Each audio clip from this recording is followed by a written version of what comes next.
Hello my dear students. तो बच्चों NEET PYQ express में आज से हम स्टार्ट कर रहे हैं जेनेटिक्स का revision which is very important, very scoring and very basic unit of NCERT.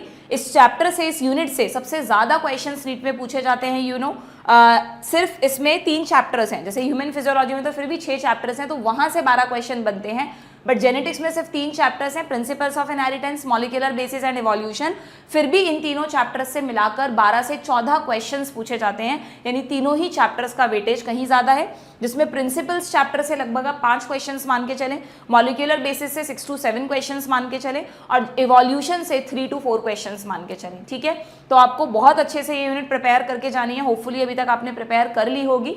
इस सीरीज में हम लास्ट 15 साल के सभी क्वेश्चन 2010 से 2024 तक जितने भी क्वेश्चंस नीट में पूछे गए हैं वो डिस्कस कर रहे हैं। तो आज हम प्रिंसिपल्स ऑफ इनहेरिटेंस के क्वेश्चंस लेने वाले हैं। ठीक है, इस चैप्टर में क्योंकि हर साल 5-6 क्वेश्चंस आते हैं बच्चों, तो लास्ट 15 सालों के अगर मैं ऑन एन एवरेज देखूं तो हमारे पास 85 to 90 क्वेश्चंस हैं। तो हम एक एक क्वेश्चन देखते जाएंगे, उससे रिलेटेड टॉपिक डिस्कस करते जाएंगे, जिससे आपका एक रिवीजन भी हो जाएगा। ठीक है, तो चलिए देखते हैं इस चैप्टर को। अगर आप एनसीईआरटी में देखोगे, ओल्ड न्यू किसी भी एनसीईआरटी से पढ़ लो, सेम है, कोई मेजर चेंज नहीं हुआ है। यहाँ पर आपको सिंपली इनहेरिटेंस और वेरिएशंस की डेफिनेशन दी है, क्योंकि आजकल स्टेटमेंट टाइप क्वेश्चन ज़्यादा पूछे जाते हैं, तो हो सकता है आपसे सिंपल सा क्वेश्चन पूछ लिया जाए। देखो जेनेटिक्स को जब आप प्रैक्टिस कर रहे हो तो अब है ना वो वाला ज़माना नहीं है जब है ना बहुत ज़्यादा न्यूमेरिकल्स बेस्ड क्वेश्चन बनते थे, बहुत टिपिकल टाइप से क्वेश्चन बनते थे।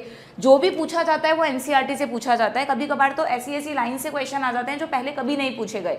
तो आपको जेनेटिक्स भी एनसीईआरटी से ही प्रिपेयर करनी है। हाँ, उसके कॉन्सेप्ट्स को डिटेल में समझने के लिए मैंने इसी चैनल पर एनसीईआरटी लाइन टू लाइन के नाम से सभी चैप्टर्स के लेक्चर्स अवेलेबल करा रखे हैं। तो फुर्सत में आराम से आप उन लेक्चर्स को देखिएगा, आपकी जेनेटिक्स पर पकड़ बन जाएगी। ठीक है, सो इनहेरिटेंस और वेरिएशन की डेफिनेशन आप यहाँ पर देख लेंगे। इस वाले पैराग्राफ में ह्यूमंस जो बहुत बरसों पुराने समय से एक टेक्निक यूज करते आए हैं, आर्टिफिशियल सिलेक्शन एंड डोमेस्टिकेशन, उससे डेवलप होने वाली एक काऊ की ब्रीड का नाम दिया है, that is Sahiwal cow in Punjab. By chance छोटा सा टॉपिक है बट पूछ ले, एनसीईआरटी में ही दिया है, तो ये आपको ध्यान रखना है। देन आते हैं हम इसके मेन टॉपिक पर, मेंडल्स लॉज ऑफ इनहेरिटेंस की। इस पर हमारे पास क्या क्वेश्चंस हैं। ठीक है, तो देखते हैं। ओके, सबसे पहला क्वेश्चन 2024 में ही, लास्ट ईयर ही इससे क्वेश्चन आया हुआ है बच्चों। Let's check the question. Which one of the following can be explained on the basis of Mendel's law of dominance? 3 law हैं, law of dominance, law of segregation and law of independent assortment. शुरू के 2 law monohybrid cross से मिल गए थे Mendel को, और last वाला dihybrid cross से मिला था। इन दोनों में से भी जो फर्स्ट है लॉ ऑफ डोमिनेंस, एक बार आप फटाफट से एनसीईआरटी में उसको जरूर देख ले। उसमें 3 स्टेटमेंट्स दिए हैं और वहीं से ये क्वेश्चन बनकर आया है बच्चों। लॉ ऑफ डोमिनेंस कहता है कि जितने भी कैरेक्टर्स हैं उनको कंट्रोल करने के लिए डिस्क्रीट यूनिट्स होती हैं, जिन्हें मेंडल ने नाम दिया फैक्टर्स। अब हम उन्हें जीन्स एंड एलील्स कहते हैं। ठीक है, फैक्टर पेयर में होते हैं, क्योंकि मेंडल ने डिप्लॉयड इंडिविजुअल्स पे वर्क किया था, तो but obvious factor occur in pair. आपको पता है हैप्लॉयड इंडिविजुअल्स में सिंगल एलील भी खुद को एक्सप्रेस करता है। देन डिसिमिलर पेयर में एक डोमिनेट करता है, एक रेसेसिव होता है। और लॉ ऑफ डोमिनेंस से हम इस बात को समझा सकते हैं कि क्यों expression of only one of the parental character occur in F1। F1 में जब टॉल और ड्वार्फ का क्रॉस कराया तो F1 में सारे प्लांट टॉल ही मिले। उसका रीजन कौन एक्सप्लेन करता है? Law of dominance he explain करता है। एंड इवन ये भी एक्सप्लेन करता है कि F2 में 3:1 का रेशो क्यों आया। हालांकि F2 से रिलेटेड जो फाइंडिंग्स हैं उसको लॉ ऑफ सेग्रीगेशन एक्सप्लेन करता है ना। भाई F2 में क्या हुआ था, जब F1 प्लांट्स जो कि टॉल थे उनमें सेल्फिंग कराई तो मेंडल ने सोचा था कि सभी टॉल होने चाहिए, टॉल प्लांट के बच्चे टॉल होने चाहिए, बट ऐसा था नहीं। F2 जनरेशन में दोबारा से टॉल के साथ ड्वार्फ भी मिले थे तो लॉ ऑफ सेग्रीगेशन क्या कहता है कि characters are recovered as such in the F2 generation, so one of these is not seen at the F1 stage. फिर भी F2 में दोबारा वो आया। इसका मतलब पहले एलील सेग्रीगेट हो गए थे, फिर जब दोबारा से F2 में मिले तो वो किस तरह से खुद को एक्सप्रेस करेंगे, जिसकी वजह से आपको टॉल प्लस ड्वार्फ मिला। ठीक है, बट ये रेशो में 3 टॉल और 1 ड्वार्फ क्यों आया, वो again law of dominance explain करता है। एक का ये है, दूसरे का जीनोटाइप ये था और इसका ये था, तो ये 3 और ये 1। ठीक है, तो आपको स्पेसिफिकली याद रखना है कि कौन सी लाइन किस लॉ को कौन सा लॉ किस लाइन को एक्सप्लेन कर रहा है। और देखो कितना अच्छा क्वेश्चन 2024 में इससे बना। क्या क्या स्टेटमेंट्स हैं, हमें सिर्फ वो स्टेटमेंट्स चूज करने हैं जो लॉ ऑफ डोमिनेंस एक्सप्लेन करता है। पहला, out of 1 pair of factor 1 is dominant other is recessive. Yes, law of dominance ने बताई ये बात। Alleles do not show any expression and both the character appear as such in F2 generation। ये बात तो हुई थी। क्या ये लॉ ऑफ डोमिनेंस ने बताया? नहीं। अभी अभी आपने देखा कि ये जो लाइन है ये लॉ ऑफ सेग्रीगेशन से समझ में आई थी कि ऐसा क्यों हुआ कि F2 में दोबारा से दोनों कैरेक्टर्स हमें मिल गए, ठीक है। तो ये लॉ ऑफ डोमिनेंस का नहीं है। फैक्टर पेयर में होते हैं in normal diploid plants, yes. Discrete unit जो कि किसी भी कैरेक्टर को कंट्रोल करती है उसको फैक्टर कहते हैं, yes. The expression of only one of the parental character is found in a monohybrid cross. जो F1 जनरेशन थी उसमें एक ही कैरेक्टर क्यों मिला? क्योंकि वो डोमिनेंट एलील था, ठीक है। तो इसका मतलब यहाँ पर सारे फैक्टर्स लॉ ऑफ डोमिनेंस के ही हैं except option B, except statement B. So यहाँ पर आंसर हो जाएगा ये रहा A, C, D and E only, ठीक है। अच्छा क्वेश्चन था, मतलब जनरल नॉलेज हमें बहुत अच्छी होती है जेनेटिक्स की, लेकिन जब एग्जैक्टली प्रिसाइजली क्वेश्चंस उठकर आते हैं ना तो वहाँ पर ही आप अटक जाते हो। तो ऐसी सिली मिस्टेक्स अगर नहीं करनी है तुमको तो इस पूरे सेशन को अच्छे से देखो। इनफैक्ट मैं कहूँगी पूरी सीरीज को देखो, एक एक पॉइंट पर हमने इस सीरीज में वर्क किया है जिससे तुम्हारी सिली मिस्टेक्स ना हो, ठीक है। ये लो 2024 में एक और क्वेश्चन था इस टॉपिक से कि टू और मोर अच्छा मैच द कॉलम है, सिंपल सा क्वेश्चन है, चलो इसको करते हैं। Two or more alternative form of a gene, एक ही जीन की दो ऑल्टरनेटिव फॉर्म्स को क्या कहते हैं? एलील कहते हैं, you know. Cross of F1 progeny with homozygous recessive parent, किसकी डेफिनेशन है ये? F1 का क्रॉस अगर हम होमोजाइगस रेसेसिव से करवा रहे हैं तो this is called test cross, ठीक है। Cross of F1 progeny with any of the parent, यहाँ पे थोड़ा सा आपसे आउट ऑफ एनसीईआरटी पूछ लिया, वैसे बहुत मतलब इसको आउट ऑफ एनसीईआरटी नहीं कहते। देखो अभी थोड़े दिनों पहले मुझे याद है मैं कमेंट्स चेक कर रही थी तो जेनेटिक्स वाले लेक्चर्स पे एक बच्चे ने लिखा था कि मैम आप क्यों आउट ऑफ एनसीईआरटी पढ़ा रहे हैं। तो बच्चों ये छोटी छोटी चीज़ें जो जेनेटिक्स में है, ह्यूमन रिप्रोडक्शन में, वो हमें आउट ऑफ एनसीईआरटी जाके बतानी पड़ती है क्योंकि कई बार वो क्वेश्चन बनकर आ जाती है और कॉन्सेप्ट पे पकड़ बनाने के लिए वो ज़रूरी है, ठीक है। तो टेस्ट क्रॉस पढ़ाते वक्त मैंने तुम्हें बताया था, जिसने नहीं पढ़ रखा वो यहाँ लिख लो बच्चों, ये टेस्ट क्रॉस का पैराग्राफ है पूरा, चाहो तो यहाँ लिख लो, ये डायग्राम भी टेस्ट क्रॉस का ही है कि टेस्ट क्रॉस जो है, क्या हुआ जस्ट अ मिनट, कि टेस्ट क्रॉस जो है ना, ये तो आपको टेस्ट क्रॉस दिखाया है इसमें, लेकिन टेस्ट क्रॉस जो है वो एक्चुअली में बैक क्रॉस का एक एग्जाम्पल है। बैक क्रॉस दो तरह का होता है, एक टेस्ट क्रॉस और एक आउट क्रॉस, ठीक है।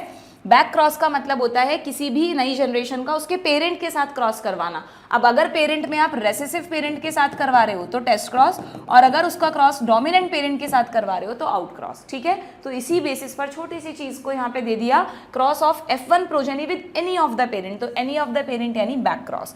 Number chromosome set in plant, ये क्या लिखा है? Number of chromosome set in plant, तो प्लांट में ही नहीं किसी में भी जो क्रोमोसोमल सेट है वो उसकी प्लॉइडी कहलाती है कि वो डिप्लॉइड है या हैप्लॉइड है। दो सेट्स हैं तो डिप्लॉइड, एक सेट है तो हैप्लॉइड, ठीक है।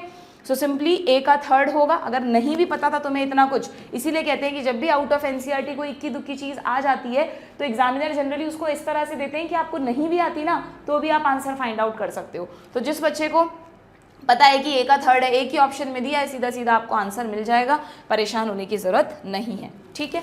नेक्स्ट 2022 का क्वेश्चन देखो, given below are two statements. पहला स्टेटमेंट है Mendel studied 7 pair of contrasting trait. यहाँ ये बात बहुत ध्यान देने वाली है कि स्टेटमेंट में 7 लिखा है या 7 पेयर लिखा है, यहीं से आपको पता लगाना है कि स्टेटमेंट राइट है या ट्रू। एक पॉइंट ये भी आपको देखना है, मतलब तो आपको पता है टोटल कैरेक्टर्स कितने थे, टोटल जो कैरेक्टर्स थे वो 7 थे, हर कैरेक्टर के दो दो कॉन्ट्रास्टिंग ट्रेट थे, तो ट्रेट्स कितने हो गए? 14 हो गए, 7 पेयर हो गए। तो ये कह रहा है कि Mendel studied 7 pair of contrasting traits, ठीक है, in pea plant and propose the laws of inheritance, yes. 7 characters, अब ये गलत नहीं है, कैरेक्टर्स तो 7 ही है ना, इस बात में कोई कंफ्यूजन तो नहीं है किसी बच्चे को। ये टेबल देख लो आप लोग, ये जो टेबल आपकी एनसीईआरटी में दी है बच्चों, उसमें कहाँ गया, ये रहा, ये जो टेबल आप लोगों को दी है तो इसमें ये जो 7 है, दीज आर तो कैरेक्टर्स, ये लिखे हुए ना, ये रे 7 तो कैरेक्टर्स हैं, और ये दो दो क्या है इनके ट्रेट, तो कंट्रास्टिंग ट्रेट्स कितने हैं? 14, और कैरेक्टर्स कितने हैं? 7, सिंपल। और इसी चीज पे देखो क्वेश्चन आया हुआ है, 7 characters examined bye Mendel in his experiment on pea plant वर, वो कौन से 7 कैरेक्टर थे यही दे दिया इसमें। Seed shape, seed colour, yes. Flower colour था, यस। पॉड शेप था, हाँ पॉड कलर भी था। Flower position and stem height, I think सारे सही हैं। सीड का शेप कलर, फ्लावर का कलर, फिर भी एक बार चेक कर लेते हैं पोजीशन, पॉड का शेप एंड कलर और स्टेम की हाइट, यस। तो यहाँ पे दोनों ही स्टेटमेंट्स करेक्ट हैं, सो बोथ आर करेक्ट, यानी ऑप्शन 1, ठीक है। आगे बढ़े, नेक्स्ट क्वेश्चन देखें। हाउ मैनी, 2020 में भी क्वेश्चन आया, देखो इसी नंबर पे क्वेश्चन आया है, how many true breeding pea plant varieties did Mendel select as pair which were similar except in one character with contrasting trait? Mendel ने टोटल कितने तरह के पी प्लांट्स पे वर्क किया था? How many true breeding pea plant varieties? तो 7 नहीं करोगे आप भाई। अगर स्टेम हाइट को देख रहे हैं तो एक प्लांट लंबा लिया, एक छोटा लिया। पॉड कलर को देख रहे हो तो एक जो भी येलो लिया, एक ग्रीन लिया। तो हर तरह के दो दो वेराइटीज है ना, तो टोटल वेराइटीज 7 नहीं, टोटल वेराइटीज 14। वैसे बहुत आसान है, इसमें 7 दिया ही नहीं तुम्हें उलझाने के लिए, तो सिंपली 14 है ना। कोविड टाइम का क्वेश्चन है ना इसलिए, वरना दिया होता पक्के से। चलिए नेक्स्ट क्या है, among the following characters which one was not considered bye Mendel in his experiment on P? इनमें से कौन सा कैरेक्टर है जो मेंडल ने चूज नहीं किया था? नॉट कंसिडर्ड बाय मेंडल, बताओ भाई। सीधा सीधा दिख रहा है, ये रहा फर्स्ट ऑप्शन, ट्राइकोम। 2017 का क्वेश्चन है, बहुत सिंपल क्वेश्चन है।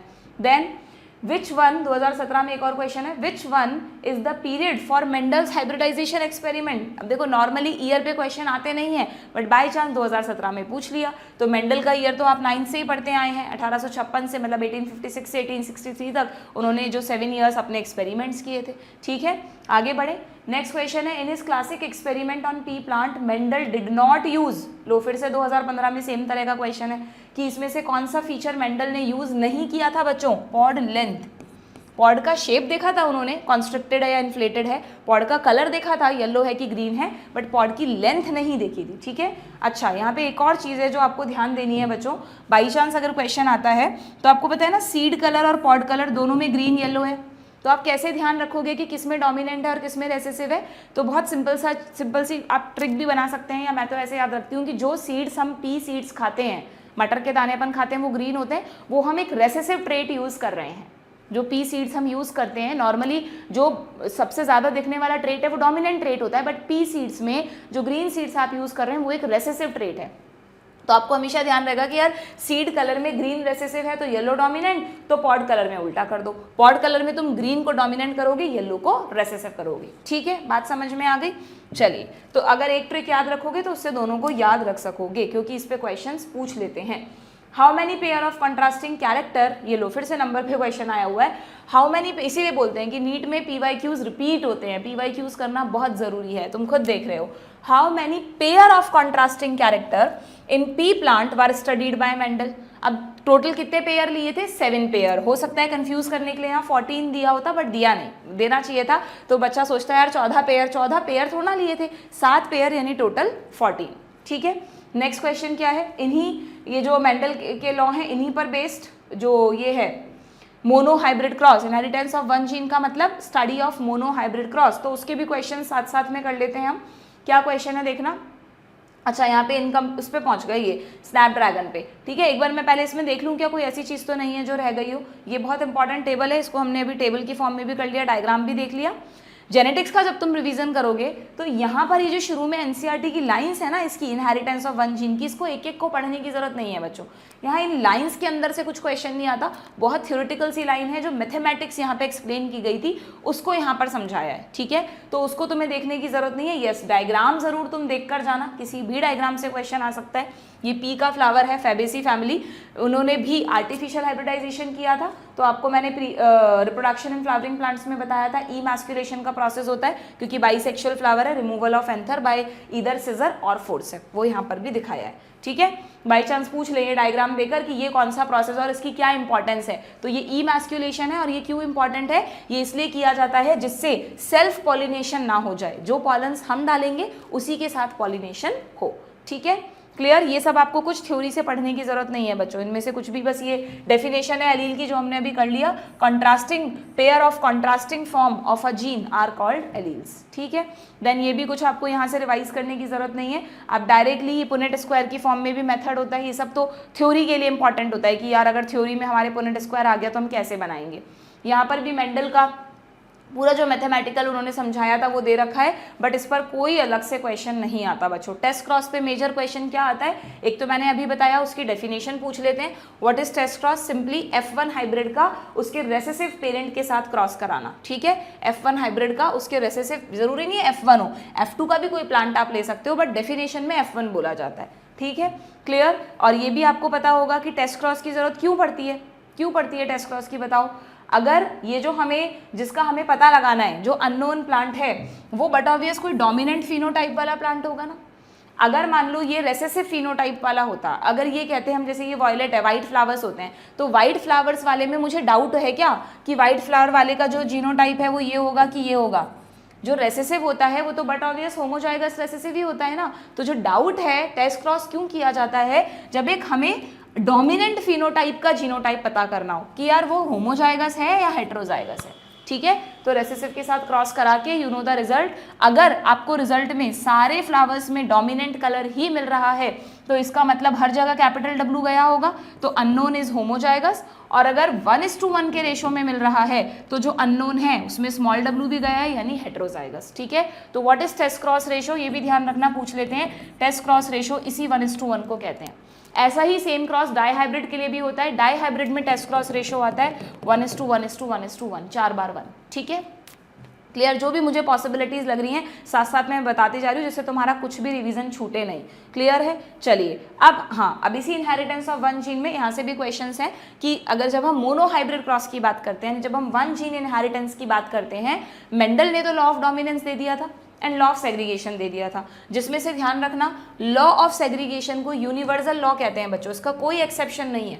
कभी भी कोई भी क्रॉस करवा लो आप, बट ऑब्वियस जो एलील्स हैं वो तो सेग्रीगेट होंगे ही होंगे। So law of segregation is applicable everywhere, ठीक है। बट जो लॉ ऑफ डोमिनेंस है इसके एक्सेप्शंस कई जगह बाद में देखे गए जो पोस्ट मेंडेलियन जेनेटिक्स थी, जैसे कि incomplete dominance, codominance, multiple allelism, तीनों इसके एक्सेप्शंस हैं, ठीक है। क्योंकि मल्टीपल एलिलिज्म में एक जीन के 2 से ज़्यादा एलील हैं, वो बात अलग है कि एक इंडिविजुअल में कोई 2 ही एलील होंगे, पर ओवरऑल पॉपुलेशन में अगर तुम देखोगे तो जैसे हमारा ब्लड ग्रुप का जीन है आई, उसके 3 एलील्स एग्जिस्ट करते हैं पूरी ह्यूमन पॉपुलेशन में, आई ए, आई बी और स्मॉल आई, पर एक इंडिविजुअल में इन तीनों में से कोई 2 ही एलील होंगे, ठीक है। एंड इनकम्प्लीट एंड कोडोमिनेंस भी इसके एक्सेप्शन हैं, ठीक है। और जो थर्ड लॉ है ना, लॉ ऑफ इंडिपेंडेंट असॉर्टमेंट, उसका एक्सेप्शन क्या है बच्चों, उसका एक्सेप्शन है लिंकेज। तुम यहाँ लिख सकते हो उसके एक्सेप्शन में 3, incomplete dominance, codominance and multiple allelism. तो उन्हीं के बारे में, तीनों के बारे में यहाँ पर दे रखा है। लेट्स चेक क्या क्वेश्चन इनसे आए हैं। देखो 2024 में ये तो इनकम्प्लीट डोमिनेंस तो फेवरेट क्वेश्चन होता है एग्जामिनर्स का, आता है जनरली इससे क्वेश्चन, हर ऑल्टरनेटिव ईयर में रिपीट भी हो जाता है। देखो एग्जाम्पल ध्यान रखना, किसमें स्टडी किया था इनकम्प्लीट डोमिनेंस को, स्नैपड्रैगन में। बट स्नैपड्रैगन के 3 नाम है, तीनों एनसीईआरटी में, तुम्हें तीनों पता होने चाहिए। डॉग फ्लावर भी इसी को कहते हैं, स्नैपड्रैगन भी इसी को कहते हैं, और साइंटिफिक नेम है एंटीराइनम, ठीक है। ये तीनों नाम आपको ध्यान रखने हैं। और यू नो कि जब रेड और व्हाइट फ्लावर्स का क्रॉस किया गया, ये डोमिनेंट है, रेसेसिव है, तो पिंक कलर के फ्लावर्स मिले, जो कि एकदम ही अलग तरह का फीचर था। यानी कैपिटल आर और स्मॉल आर दोनों में से जो कैपिटल आर है वो इनकम्प्लीटली डोमिनेंट है। आ तो रहा है उसका शेड, रेड और व्हाइट में से पिंक रेड का ही तो शेड है, तो आ तो रहा है लेकिन पूरी तरह नहीं आ रहा, तो this is called incomplete dominance. और जस्ट समझाने के लिए बता रही हूँ कि अगर ये फ्लावर ऐसा होता जिसकी एक पेटल कंप्लीटली रेड होती, एक कंप्लीटली व्हाइट होती, फिर एक कंप्लीटली रेड होती, एक कंप्लीटली व्हाइट होती, या एक ही पेटल पे आधी रेड होती आधी व्हाइट होती, तो रेड और व्हाइट दोनों खुद को एक्सप्रेस करते ना अगर, तो फिर वो होता बच्चों कोडोमिनेंस। बट यहाँ पर एक तरह से रेड और व्हाइट मिल गया, एक तीसरा ही कैरेक्टर आपको दिखाई दे रहा है, तीसरा ही ट्रेट आपको दिखाई दे रहा है, that's why it is called incomplete dominance. ध्यान रखना, तो इनकम्प्लीट डोमिनेंस में एक की वर्ड है जो आपको ध्यान रखना है कि यहाँ पर जो F1 का फिनोटाइप है did not resemble either of the parent.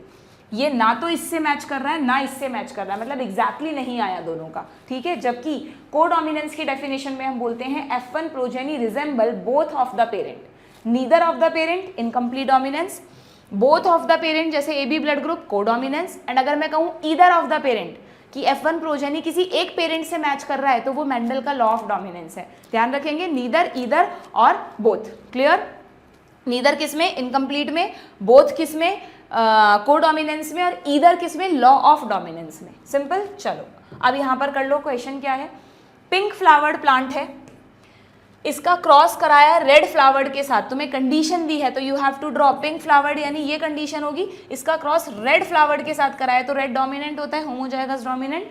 What type of phenotype expected in the progeny. जब इस तरह का क्वेश्चन आए तो कई बार बच्चे मुझसे पूछते हैं कि मैम इसमें F1 तक कराना है कि F2 तक कराना है। अगर कुछ नहीं लिखा तो इसका मतलब आपको बस एक ही जनरेशन बतानी है, अगर इन्हें F2 तक जाना होता तो फिर ये लिखते, ठीक है। जब भी कोई अलग कंडीशन आपको दी जाती है तो वो F2 तक नहीं ले जाते आपको, वो जस्ट एक जनरेशन का रिजल्ट पूछते हैं आपसे, ठीक है। सो सिंपली देख लो, क्रॉस करवा लो, दोनों को अलग अलग कर लो, यहाँ पर भी अलग अलग कर लो। तो जब ये दोनों मिलेंगे तो कैपिटल आर आर, और अगर ये दोनों मिल गए तो कैपिटल आर स्मॉल आर। यानी अब जल्दीबाजी में ऐसे मत कर देना दोनों रेड, हमें आदत होती है ना इसको रेड लिखने की, पर ये इनकम्प्लीट डोमिनेंस का एग्जाम्पल है, तो ये पिंक है बच्चों, यानी रेड और पिंक 1:1 के रेशो में मिलेंगे। सो ये कह रहा है only red flowered, red as well as pink, only pink, white नहीं, तो ऑप्शन 2 सिंपल। वाइट कब मिलता? जब हमें स्मॉल आर भी मिलता। क्लियर है क्या? आगे बढ़ जाएं, नेक्स्ट क्वेश्चन। इस तरह के क्वेश्चंस आते हैं जेनेटिक्स में, आपको क्रॉस बनाना आना चाहिए, क्रॉस में अगर गड़बड़ कर रहे हो तुम तो फिर तुमसे गलतियां होंगी, ठीक है। इन अ प्लांट, और प्लीज़ बहुत सारे बच्चे ना ऐसे दिमाग में क्रॉस को करते रहते हैं, अच्छा जितना देर तुम दिमाग में करने में लगाते हो ना उतनी देर में अपना पेन चला लो, पेंसिल चला लो, वहीं पर आंसर मिल जाएगा और गलती भी नहीं होगी। यहाँ पर ओवर कॉन्फिडेंस में नहीं जाना, हम बोलो हम तो पेन चला के ही करते हैं ये क्वेश्चंस, ठीक। नेक्स्ट क्वेश्चन क्या है? In a plant black seed colour is dominant over white seed colour. ये खुद कह रहे हैं कि ब्लैक सीड कलर जो है दोनों में ब्लैक आएगा, डोमिनेंट है, दोनों में आएगा, मतलब लॉ ऑफ डोमिनेंस फॉलो हो रहा है, वरना कैपिटल बी स्मॉल बी में कोई और कलर आना चाहिए था, ठीक है। In order to find out the genotype of black seed plants, black seed में ये भी हो सकता है, ये भी हो सकता है, तो अगर हमें इसका जीनोटाइप पता करना है, देखो कितना अच्छा क्वेश्चन है, अगर हमें इसका जीनोटाइप पता करना है तो which of the following genotype will you cross it, यानी बात हो रही है टेस्ट क्रॉस की, तो अगर आपको पता करना है तो आप इसका टेस्ट क्रॉस करा लो। टेस्ट क्रॉस हमेशा किसके साथ होता है? रेसेसिव वाले के साथ, यानी आंसर हो जाएगा स्मॉल बी। 2024 का क्वेश्चन है, ये भी अच्छे क्वेश्चन आए इसका मतलब जेनेटिक्स से 2024 में, ठीक है। क्लियर है, बात समझ गए ना? बस यही जेनेटिक्स में मेन खेल है बच्चों। जो घबराते हैं ना बच्चे जेनेटिक्स से, इसीलिए घबराते हैं कि जब थ्योरी तो हम तुम्हें पढ़ाते हैं तब तो सब हो जाता है तुमसे, पर जब तुम क्वेश्चन करने बैठते हो तो पता ही नहीं चलता यार किस क्वेश्चन में क्या अप्लाई करना है। जैसे फिजिक्स में गड़बड़ा जाते हो वैसे ही जेनेटिक्स में भी हो जाता है। इसीलिए जेनेटिक्स को तुम कितना भी अच्छे से प्रिपेयर कर लो, अगर तुमने उसकी एक विग्रस क्वेश्चन प्रैक्टिस नहीं कर रखी है तो तुम्हारे क्वेश्चन 100% सही नहीं हो पाएंगे। तो इसलिए आप खूब सारे क्वेश्चन करा करो जब भी जेनेटिक्स पढ़ते हो उसके। क्लियर? इवन मैं कहूँगी जब भी रिवाइज कर रहे हो ना, अभी तुम जेनेटिक्स को जितनी भी बार रिवाइज करो अपने नीट के एग्जाम के लिए, तो हमेशा क्वेश्चंस के थ्रू रिवाइज करना, उसकी एप्लीकेशन सीख जाओगे, ठीक है। नेक्स्ट, ABO ब्लड ग्रुपिंग पे बहुत कॉमन क्वेश्चंस आते हैं, 2024 का क्वेश्चन है। The blood group of father is B positive, mother का A पॉजिटिव एंड चाइल्ड का O पॉजिटिव। तो हमें सिंपली जीनोटाइप्स बताने हैं, बहुत सिंपल क्वेश्चन है भाई। पता है ना तुमको जीनोटाइप्स कैसे डिसाइड करते हैं? आ जाओ कोडोमिनेंस वाले केस में। कोडोमिनेंस में, अच्छा कोडोमिनेंस और मल्टीपल एलिलिज्म को साथ में समझाया जाता है। आप लोगों को कंफ्यूजन होता है मैम यहीं पर कोडोमिनेंस समझा दिया और यहीं पर मल्टीपल एलिलिज्म समझा दिया, क्योंकि जो हमारा ब्लड ग्रुप का सिस्टम है वो दोनों चीज़ों को एक्सप्लेन करता है बच्चों। जो हमारा ब्लड ग्रुप का जीन है जिसको हम कैपिटल आई से रिप्रेजेंट करते हैं, अगर उसके 2 ही एलील होते तो एक होता कैपिटल आई, दूसरा होता स्मॉल आई। लेकिन जब उसकी स्टडी की गई ह्यूमन पॉपुलेशन में तो ऐसा मिला कि डोमिनेंट के 2 फॉर्म हैं, IA IB और एक है स्मॉल आई। तो एक तो it is the example of multiple allelism, क्योंकि इसके मोर देन 2 एलील यानी टोटल 3 एलील्स हैं। एक तो ये क्वेश्चन बन जाएगा। और जब इन दो एलील्स का कॉम्बिनेशन बनाओगे तुम, तो टोटल 6 कॉम्बिनेशंस तुम्हें मिलेंगे। क्या देखना है यहाँ पे? टोटल 6 कॉम्बिनेशन बनेंगे। क्या AA साथ में कर दो, BB साथ में कर दो, IA IB तो एक ही हो गया, देन सबके साथ एक स्मॉल आई कर दो और एक ये और एक ये। तो 1 2 3 4 जो रिपीट नहीं हो रहे हैं इन 6 में से भी, बाकी तो रिपीट हो रहे हैं ना, ये दोनों तो सेम है, ये दोनों तो सेम है। तो 1 2 3 क्या हुआ ये 1 2, एक मिनट रुको जरा, टोटल तरह के जीनोटाइप कितने हुए बच्चों? 1 2 3 4 5, अच्छा हाँ इन्होंने 7 दिए ना, वही मैं देख रही थी। टोटल 6 जीनोटाइप हैं, तो यहाँ पे सिर्फ ये वाला सेम है IA IB। तो यानी टोटल जीनोटाइप, टोटल कॉम्बिनेशन कितने बनेंगे? 6 कॉम्बिनेशंस बनेंगे। और जब उनके फिनोटाइप्स निकालोगे तुम, तो तुम्हें पता है कैपिटल A साथ में है तो A blood group, capital B है तो B blood group, small I है तो O blood group. And AB blood group कब आता है? जब AB साथ में होते हैं, ठीक है। और अगर एक डोमिनेंट एक रेसेसिव है तो यहाँ पर लॉ ऑफ डोमिनेंस फॉलो हो रहा है बच्चों। ब्लड ग्रुप्स बहुत वेरिएशन रखते हैं, ब्लड ग्रुप में सब चीज़ें होती हैं, मल्टीपल एलिलिज्म भी दिखा रहे हैं। जो AB ब्लड ग्रुप है ये कोडोमिनेंस भी दिखा रहा है, और जो अलग अलग A and B blood group है ना, ये दोनों लॉ ऑफ डोमिनेंस को बता रहे हैं। देखो आप लॉ ऑफ डोमिनेंस को कब? सॉरी इस कंडीशन में नहीं, ये वाली कंडीशन में, ये नीचे वाली कंडीशन में, इसमें यहाँ पर क्योंकि IB और स्मॉल आई जब थे तो IB ने खुद को पूरी तरह डोमिनेट किया, यानी स्मॉल आई को तो वो दबा सकता है लेकिन IB IA को और IA IB को नहीं दबा सकता। ठीक है, तो इन सब पे क्वेश्चंस बन सकते हैं। तो टोटल कितने ब्लड ग्रुप्स होते हैं? 4। सो आपसे पूछा जाएगा कि ब्लड ग्रुपिंग में ह्यूमन पॉपुलेशन में कितने जीनोटाइप्स हैं? 6। और कितने तरह के फिनोटाइप्स हैं? 4। ठीक है, आपको अब ब्लड ग्रुप्स निकालने हैं। जैसे यहाँ पर क्या क्वेश्चन आया कि आपको बताना है भाई फादर का B ब्लड ग्रुप है, पॉजिटिव नेगेटिव छोड़ दो, उसकी यहाँ जरूरत नहीं है, वो तो RH फैक्टर पे डिपेंड करता है। अगर B ब्लड ग्रुप है तो सीधी सी बात है, या तो ये जीनोटाइप होगा या ये जीनोटाइप होगा, यस और नो। अगर A ब्लड ग्रुप है तो अगेन A में या तो ये वाला जीनोटाइप होगा होमोजाइगस या फिर हेट्रोजाइगस जीनोटाइप होगा, और तो कोई कंडीशन नहीं है। और जो O ब्लड ग्रुप है उसमें तो बस एक ही जीनोटाइप पॉसिबल है, स्मॉल आई। तो या तो तुम पहले इसका निकाल लो। देखो ए कंडीशन में क्या दिया है? ए कंडीशन में इन्होंने दिया है, कैसे लिखा है ये? कुछ मिसप्रिंट हुआ है बच्चों यहाँ पर कोई ये जो स्लैश लगी हुई है ना, इसकी जगह कुछ और होना चाहिए था, कुछ गड़बड़ हुई है यहाँ पर। चलो कोई नहीं, एक बार ये देखती हूँ मैं। बी में ये होगा, बिल्कुल होगा। ए में ये भी होगा, ये भी होगा, यानी ये वाला ऑप्शन ठीक है। देन यहाँ ए बी दे दिया तो ये तो गलत हो गया, हटा दो। यहाँ पर ए आई ठीक है, बी आई ठीक है, ये गलत दे दिया बच्चे का, ये थोड़ा ना होगा, स्मॉल आई होगा।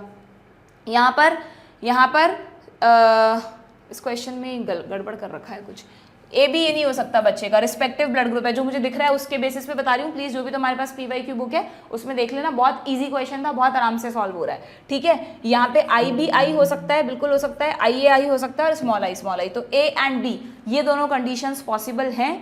नहीं, मिसप्रिंट है क्योंकि A एंड B ऑप्शन ही नहीं है। And child is O positive, their respective blood group will be, the respective blood group will be, respective blood group will be. एक मिनट रुकना बच्चों, कुछ गड़बड़ तो नहीं कर रहे हम? नहीं, बात तो सही है। फादर का B है तो पहले B लिखा है, फिर A लिखा है, फिर O लिखा है। यहाँ पर IB IA और स्मॉल आई। ठीक है, कोई नहीं, तुम देख लेना जो भी इसमें मिसप्रिंट है, इस वजह से I can't find out the right answer, क्या यहाँ पर मिसप्रिंटिंग हुई है ये मैंने तुम्हें बता दी है। जिनमें भी ये वाले ऑप्शन है इसमें से मुझे ध्यान है क्वेश्चन कोई 2 सही ऑप्शन थे जहां तक मुझे ध्यान है, और बाकी तुम देख लेना। कॉन्सेप्ट मैंने बता दिया, तुम्हें सिंपली जीनोटाइप्स बताने हैं, नथिंग एल्स। ठीक है, choose the most appropriate answer, simply genotype बताने, रिस्पेक्टिवली जो लिखे हुए हो, ये ध्यान रखना है। ओके, आगे बढ़े। नेक्स्ट क्वेश्चन क्या है भाई? द प्रोडक्शन ऑफ गैमीट्स, 2021 का क्वेश्चन है। The production of gametes by the parents, formation of zygote and F1 F2 plant can be understood from a diagram called, simple सा क्वेश्चन है, जबरदस्ती उलझाया हुआ है, पुनेट स्क्वायर। कोविड टाइम का question है तो सिंपल सा पूछ लिया था। ठीक है, पुनेट स्क्वायर, इस तरह के डायग्राम को जिसमें आपको सब चीजें दिख रही हैं उन्हें यहाँ पुनेट स्क्वायर कहते हैं। वैसे भी बाकी कुछ हमने जेनेटिक्स में नहीं पढ़ा, ना ही पूरी बायो में कहीं पढ़ा है। Next, in a cross between a male and female both heterozygous for sickle cell anemia, what percentage of the progeny will be disease. ये अभी कहाँ से आ गया है? तो हम सिकल सेल एनीमिया में सीखेंगे क्वेश्चन, वहीं करेंगे इसको, है ना। अभी होल्ड पे रखते हैं इस क्वेश्चन को बच्चों, बताऊंगी कॉन्सेप्ट, उसके साथ कर लेंगे। आगे देखो, identify the wrong statement with reference to the gene I that control ABO blood groups in humans. देखते हैं, 2020 का क्वेश्चन है, हमें बताना है रॉन्ग स्टेटमेंट। ठीक है, gene I has 3 alleles, yes. A person will have only 2 of the 3 alleles, एक पर्सन में 3 में से कोई 2 ही एलील होंगे। When IA and IB are present together, they express same type of sugar. ये कह रहा है कि दोनों एक ही तरह की शुगर बनाते हैं। शुगर का मतलब एंटीजन। भाई ये IA IB क्या है? ये एक्चुअली RBC पर प्रेजेंट एंटीजन्स हैं, मतलब जीन है IA जो RBC पर प्रेजेंट एंटीजन्स को बनाते हैं। तो you know IA A antigen बनाता है, IB B एंटीजन बनाता है। दोनों सेम टाइप का एंटीजन नहीं बनाते, दोनों अलग अलग टाइप का एंटीजन बनाते हैं, इसीलिए जो ब्लड ग्रुप होता है वो AB होता है। तो ये स्टेटमेंट गलत हो गया। ठीक है, अगर दोनों सेम टाइप का एंटीजन बनाते तो कोई तीसरे टाइप का एंटीजन आना चाहिए था, है ना, कोडोमिनेंस होना चाहिए था। वो AB में, वो AB को कोडोमिनेंस क्यों कहा हमने? क्योंकि A अपना एंटीजन बना रहा है, B अपना एंटीजन बना रहा है। अगर तीसरे टाइप का एंटीजन बनता ना बच्चों, कोई C बन जाता मान लो, तो फिर वो इनकम्प्लीट डोमिनेंस हो जाता। ठीक है, then allele small I does not produce any sugar, बिल्कुल ठीक बात है। जो रेसेसिव एलील होता है ब्लड ग्रुप का स्मॉल आई, उसमें हम O ब्लड ग्रुप क्यों बोलते हैं बताओ? आपने पढ़ा है O ब्लड ग्रुप में ना एंटीजन A होता है ना B होता है, क्योंकि इस तरह का जीन कोई एंटीजन ही नहीं बनाएगा। So this is again correct. तो रॉन्ग स्टेटमेंट में हमें मिल गया ऑप्शन 3। नेक्स्ट क्वेश्चन क्या है? अगेन स्नैपड्रैगन पे क्वेश्चन आया हुआ है 2019 में। क्या क्वेश्चन है भाई? A red flower was crossed with a white flower and in F1 generation all pink flowers were obtained. Yes we know. When pink flower was self F1 में selfing से F2 मिलता है हमें। It show white, red and pink, choose the incorrect statement from the following, यानी हमें incomplete dominance के लिए incorrect statement निकालना है। बताओ, देखो कितना बड़ा क्वेश्चन था सिंपली, लेकिन उसका मीनिंग बहुत आसान है। जेनेटिक्स में ऐसा होता है, क्वेश्चन की लैंग्वेज बहुत लंबी है, देखकर घबराना मत, क्वेश्चन को आराम से पढ़ लेना, आंसर तुम्हें मिल जाएगा। Law of segregation does not apply in this experiment. अभी अभी बताया मैंने, लॉ ऑफ सेग्रीगेशन हर जगह एप्लीकेबल है, उसका कोई एक्सेप्शन नहीं है। एलील सेग्रीगेट तो हुए हैं, ठीक है। This experiment does not follow the principle of dominance, ये बात बिल्कुल सही है, यहाँ पे लॉ ऑफ डोमिनेंस फॉलो नहीं हो रहा। Pink colour in F1 is due to incomplete dominance, yes, इसी वजह से आया था। And ratio of F2 is 1:2:1, ये भी बिल्कुल ठीक है। 1:2:1 रेशियो मिला था कि नहीं? हाँ, पता है ना सबको ये बात कि इनकम्प्लीट डोमिनेंस में ये एक ऐसा क्रॉस है बच्चों जहाँ पर F2 जनरेशन में दोनों रेशियो सेम आते हैं। मेंडल के एक्सपेरिमेंट में फिनोटाइप रेशियो 3:1 और genotype ratio 1:2:1, but incomplete dominance में दोनों ही सेम रेशियो हैं, ये बात ध्यान रखिएगा। को डोमिनेंस में भी सेम कंडीशन अप्लाई होती है। सो ये भी सही है। तो हमें क्या बताना था? Wrong statement. तो रॉन्ग स्टेटमेंट मिल गया ऑप्शन 1, ठीक है। क्लियर? देखो कितनी छोटी सी चीज़ है, एकदम से तुम्हें क्लिक नहीं करेगी, तुम्हें लगेगा हाँ यार एक्सेप्शन था ना ये, तो लॉ ऑफ सेग्रीगेशन कहाँ अप्लाई हो रहा होगा, बट इसीलिए बहुत जानना ज़रूरी है कि मेंडल के तीनों लॉ में से लॉ ऑफ सेग्रीगेशन ही एक यूनिवर्सल लॉ है जो हर जगह एप्लीकेबल है, चाहे कोई भी एक्सेप्शन पढ़ रहे हो आप, चाहे लिंकेज देख रहे हो, को डोमिनेंस, इनकम्प्लीट डोमिनेंस, ये हर जगह फॉलो होता है, क्योंकि जब भी गैमीट्स बनते हैं एलील्स यानी फैक्टर्स सेग्रीगेट हो जाते हैं, ठीक है। वो आपस में जुड़ कैसे रहे हैं, खुद को एक्सप्रेस कैसे कर रहे हैं, वो कहानी अलग है, बट सेग्रीगेशन तो हमेशा होगा। और इसीलिए इस लॉ को law of purity of gametes भी कहते हैं कि गैमीट हमेशा प्योर रहता है, एक गैमीट के पास कोई एक ही एलील आता है, ठीक। नेक्स्ट 2017 का क्वेश्चन है, genotype of husband and wife दे रखे हैं आपको, among the blood type of their children how many different genotype and phenotype are possible. तो ऐसे दिमाग नहीं लगाना है सोच सोच के, फटाफट क्रॉस बनाकर देखना है कि जीनोटाइप दे दिया, बहुत अच्छा काम किया हमारे लिए, ए बी दे दिया और इसका AI दे दिया, शॉर्ट में करने के लिए ऐसे लिख लिया करो, ठीक है। ये अलग अलग होगा ए बी, ये भी अलग अलग होगा AI, अब इनके कॉम्बिनेशन बना लो, AA, AI, AB and BI। मैं तो पूरा लिखती हूँ भाई, इसमें गलती होने के चांसेस रहते हैं, ठीक है। तो ये चारों जीनोटाइप अलग अलग हैं क्या? तो 4 तरह के तो जीनोटाइप मिल रहे हैं, और यहाँ पे फिनोटाइप A आएगा, इधर भी A आएगा, ये AB ब्लड ग्रुप और ये B ब्लड ग्रुप। तो फिनोटाइप तुम्हें कितने मिल रहे हैं? 3 तरह के, ठीक है। तो पहले क्या पूछा है? जीनोटाइप। सो जीनोटाइप 4 है, फिनोटाइप 3 है, यही क्वेश्चन में लिख लिया करो जिससे आंसर में गड़बड़ ना हो। तो 4 जीनोटाइप एंड 3 फिनोटाइप, ऑप्शन 2, ठीक है, वरना ये गड़बड़ भी हो जाता है, 3 और 4 भी कर सकते हो तुम। क्लियर? ये चीज़ नहीं होनी चाहिए। डन है क्या? आगे बढ़ जाएं। नेक्स्ट क्वेश्चन देखो, नेक्स्ट क्वेश्चन क्या है? जैसे मैंने तुम्हारे सामने फटाफट कर दिया और आंसर चूज कर लिया ना बच्चों, ऐसे तुम्हें एकदम से कॉन्फिडेंस नहीं आएगा। जब तुम शुरू शुरू में जेनेटिक्स के क्वेश्चन करते हो, तुम करोगे, तुम 10 बार उस क्वेश्चन को देखोगे, यार मैंने गलती तो नहीं कर दी, यार मैंने क्रॉस बनाने में कोई गड़बड़ तो नहीं कर दी, 3 और 4 में कैलकुलेशन में तो गड़बड़ नहीं कर दी, बहुत बार दिक्कत आएगी तुमको। तब फिर लेकिन जब बार बार तुम क्वेश्चन प्रैक्टिस करते रहोगे ना, तो फिर you will get a confidence कि यार मैंने सही किया है, मेरे इस तरह के क्वेश्चन गलत नहीं होते। इसलिए जेनेटिक्स में question practice is very essential, ठीक है। नेक्स्ट क्वेश्चन देखें, a tall true breeding garden pea plant, tall है और ट्रू ब्रीड समझते हो ना? ट्रू ब्रीड मतलब which is homozygous for that character, for that trait. तो इसका मतलब क्वेश्चन में अगर ट्रू ब्रीड लिख रहा है तो तुम्हें सोचना नहीं है कि ये कैपिटल टी है या कैपिटल टी स्मॉल टी है। ट्रू ब्रीड लिख रहा है मतलब वो होमोजाइगस है, ठीक है। Is crossed with a dwarf true breed, तो ड्वार्फ का मतलब स्मॉल टी है, ड्वार्फ तो वैसे भी स्मॉल टी ही होता है। नाउ अब ये कह रहे हैं कि व्हेन द F1 प्लांट, जब इन दोनों से F1 प्लांट मिला, उसकी सेल्फिंग की गई, तो रिजल्टिंग जीनोटाइप्स किस रेशो में है? तो करके देखने की जरूरत नहीं है, मेंडल की तो बात हो रही है बच्चों। मेंडल ने यही तो किया था, पहले इन दोनों का कराया, फिर F1 में उनको कैपिटल T स्मॉल t मिला, उसकी सेल्फिंग करी, तो जीनोटिपिक रेशियो क्या मिला था? 1:2:1। तो 1:2:1 दो में दिया है। अब तुम्हें पता है 1 ये था, 2 ये थे और ये थे, तो tall homozygous, tall heterozygous and dwarf, so option 3। यहाँ पे उल्टा लिख दिया, पहले हेट्रोजाइगस लिखा है, बाद में होमोजाइगस लिखा है। You know this is homozygous, this is heterozygous. कोई ऐसा बच्चा तो नहीं है जिसको ये टर्म्स भी नहीं आती। जब दोनों एलील एक जैसे होते हैं तो होमोजाइगस, अगर दोनों में से एक कैपिटल एक स्मॉल है तो इसको हेट्रोजाइगस बोलते हैं, और अगर स्मॉल टी है तो उसको भी होमोजाइगस ही बोलते हैं, ठीक है। ये रेसेसिव, ये डोमिनेंट, इसको सिंपली हेट्रोजाइगस बोलते हैं। क्लियर? आगे बढ़े, नेक्स्ट क्वेश्चन 2015 का क्वेश्चन है।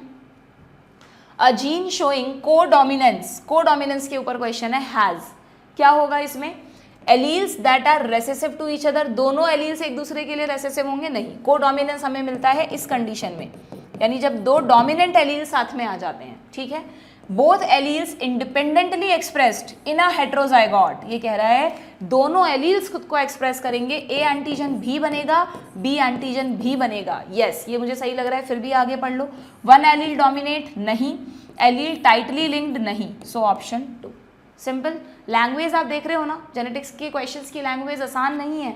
आपकी पकड़ है ना अच्छी जेनेटिक्स पर, तो ही आप इसके क्वेश्चंस कर पाओगे। और पकड़ में थ्योरी पे भी पकड़ होनी चाहिए और क्वेश्चन प्रैक्टिस पे भी पकड़ होनी चाहिए। क्लियर। नेक्स्ट 2015 का ही क्वेश्चन है, एलील्स क्या होते हैं। Alleles are different molecular form of a gene, heterozygote, different phenotype. Simply ये हो सकता है तुम्हें कंफ्यूज करे, यार ये क्या है molecular form of a gene. भाई एक तरह से आप जब डीएनए का मॉलिक्यूलर स्ट्रक्चर पढ़ते हो तो उसमें जो सीक्वेंस होती है न्यूक्लियोटाइड्स की, वही तो जीन होती है, वही तो एलील होती है। तो अगर दो डिफरेंट सीक्वेंसेज हैं, थोड़ी सी कहीं ना कहीं डिफर कर रही हैं, तभी तो एक को कैपिटल ए और एक को स्मॉल ए कह रहे हो। तो yes, it is different molecular form of a gene. ठीक है, थोड़ा सा घुमा के पूछ लिया था question. Multiple alleles are present, multiple alleles कहाँ मिलेंगे आपको बताओ। At the same locus of the chromosome, non sister chromatid, different chromosome, या at different loci on the same chromosome.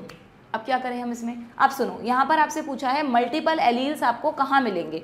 तो मल्टीपल एलील्स आपको पता है ह्यूमन पॉपुलेशन में होते हैं। अब उस पॉपुलेशन में अगर हम किसी एक इंडिविजुअल की बात करें, ये सपोज उसका क्रोमोजोम है, तो आपको पता है कि अगर मान लो कैपिटल ए एलील यहाँ है, आई ए वाला ले लो, तो स्मॉल आई भी इसके साथ ही होगा ना। हमेशा ध्यान रखना, इस लोकस को एक ही लोकस, एक जीन लोकस बोलते हैं। This is called one gene locus.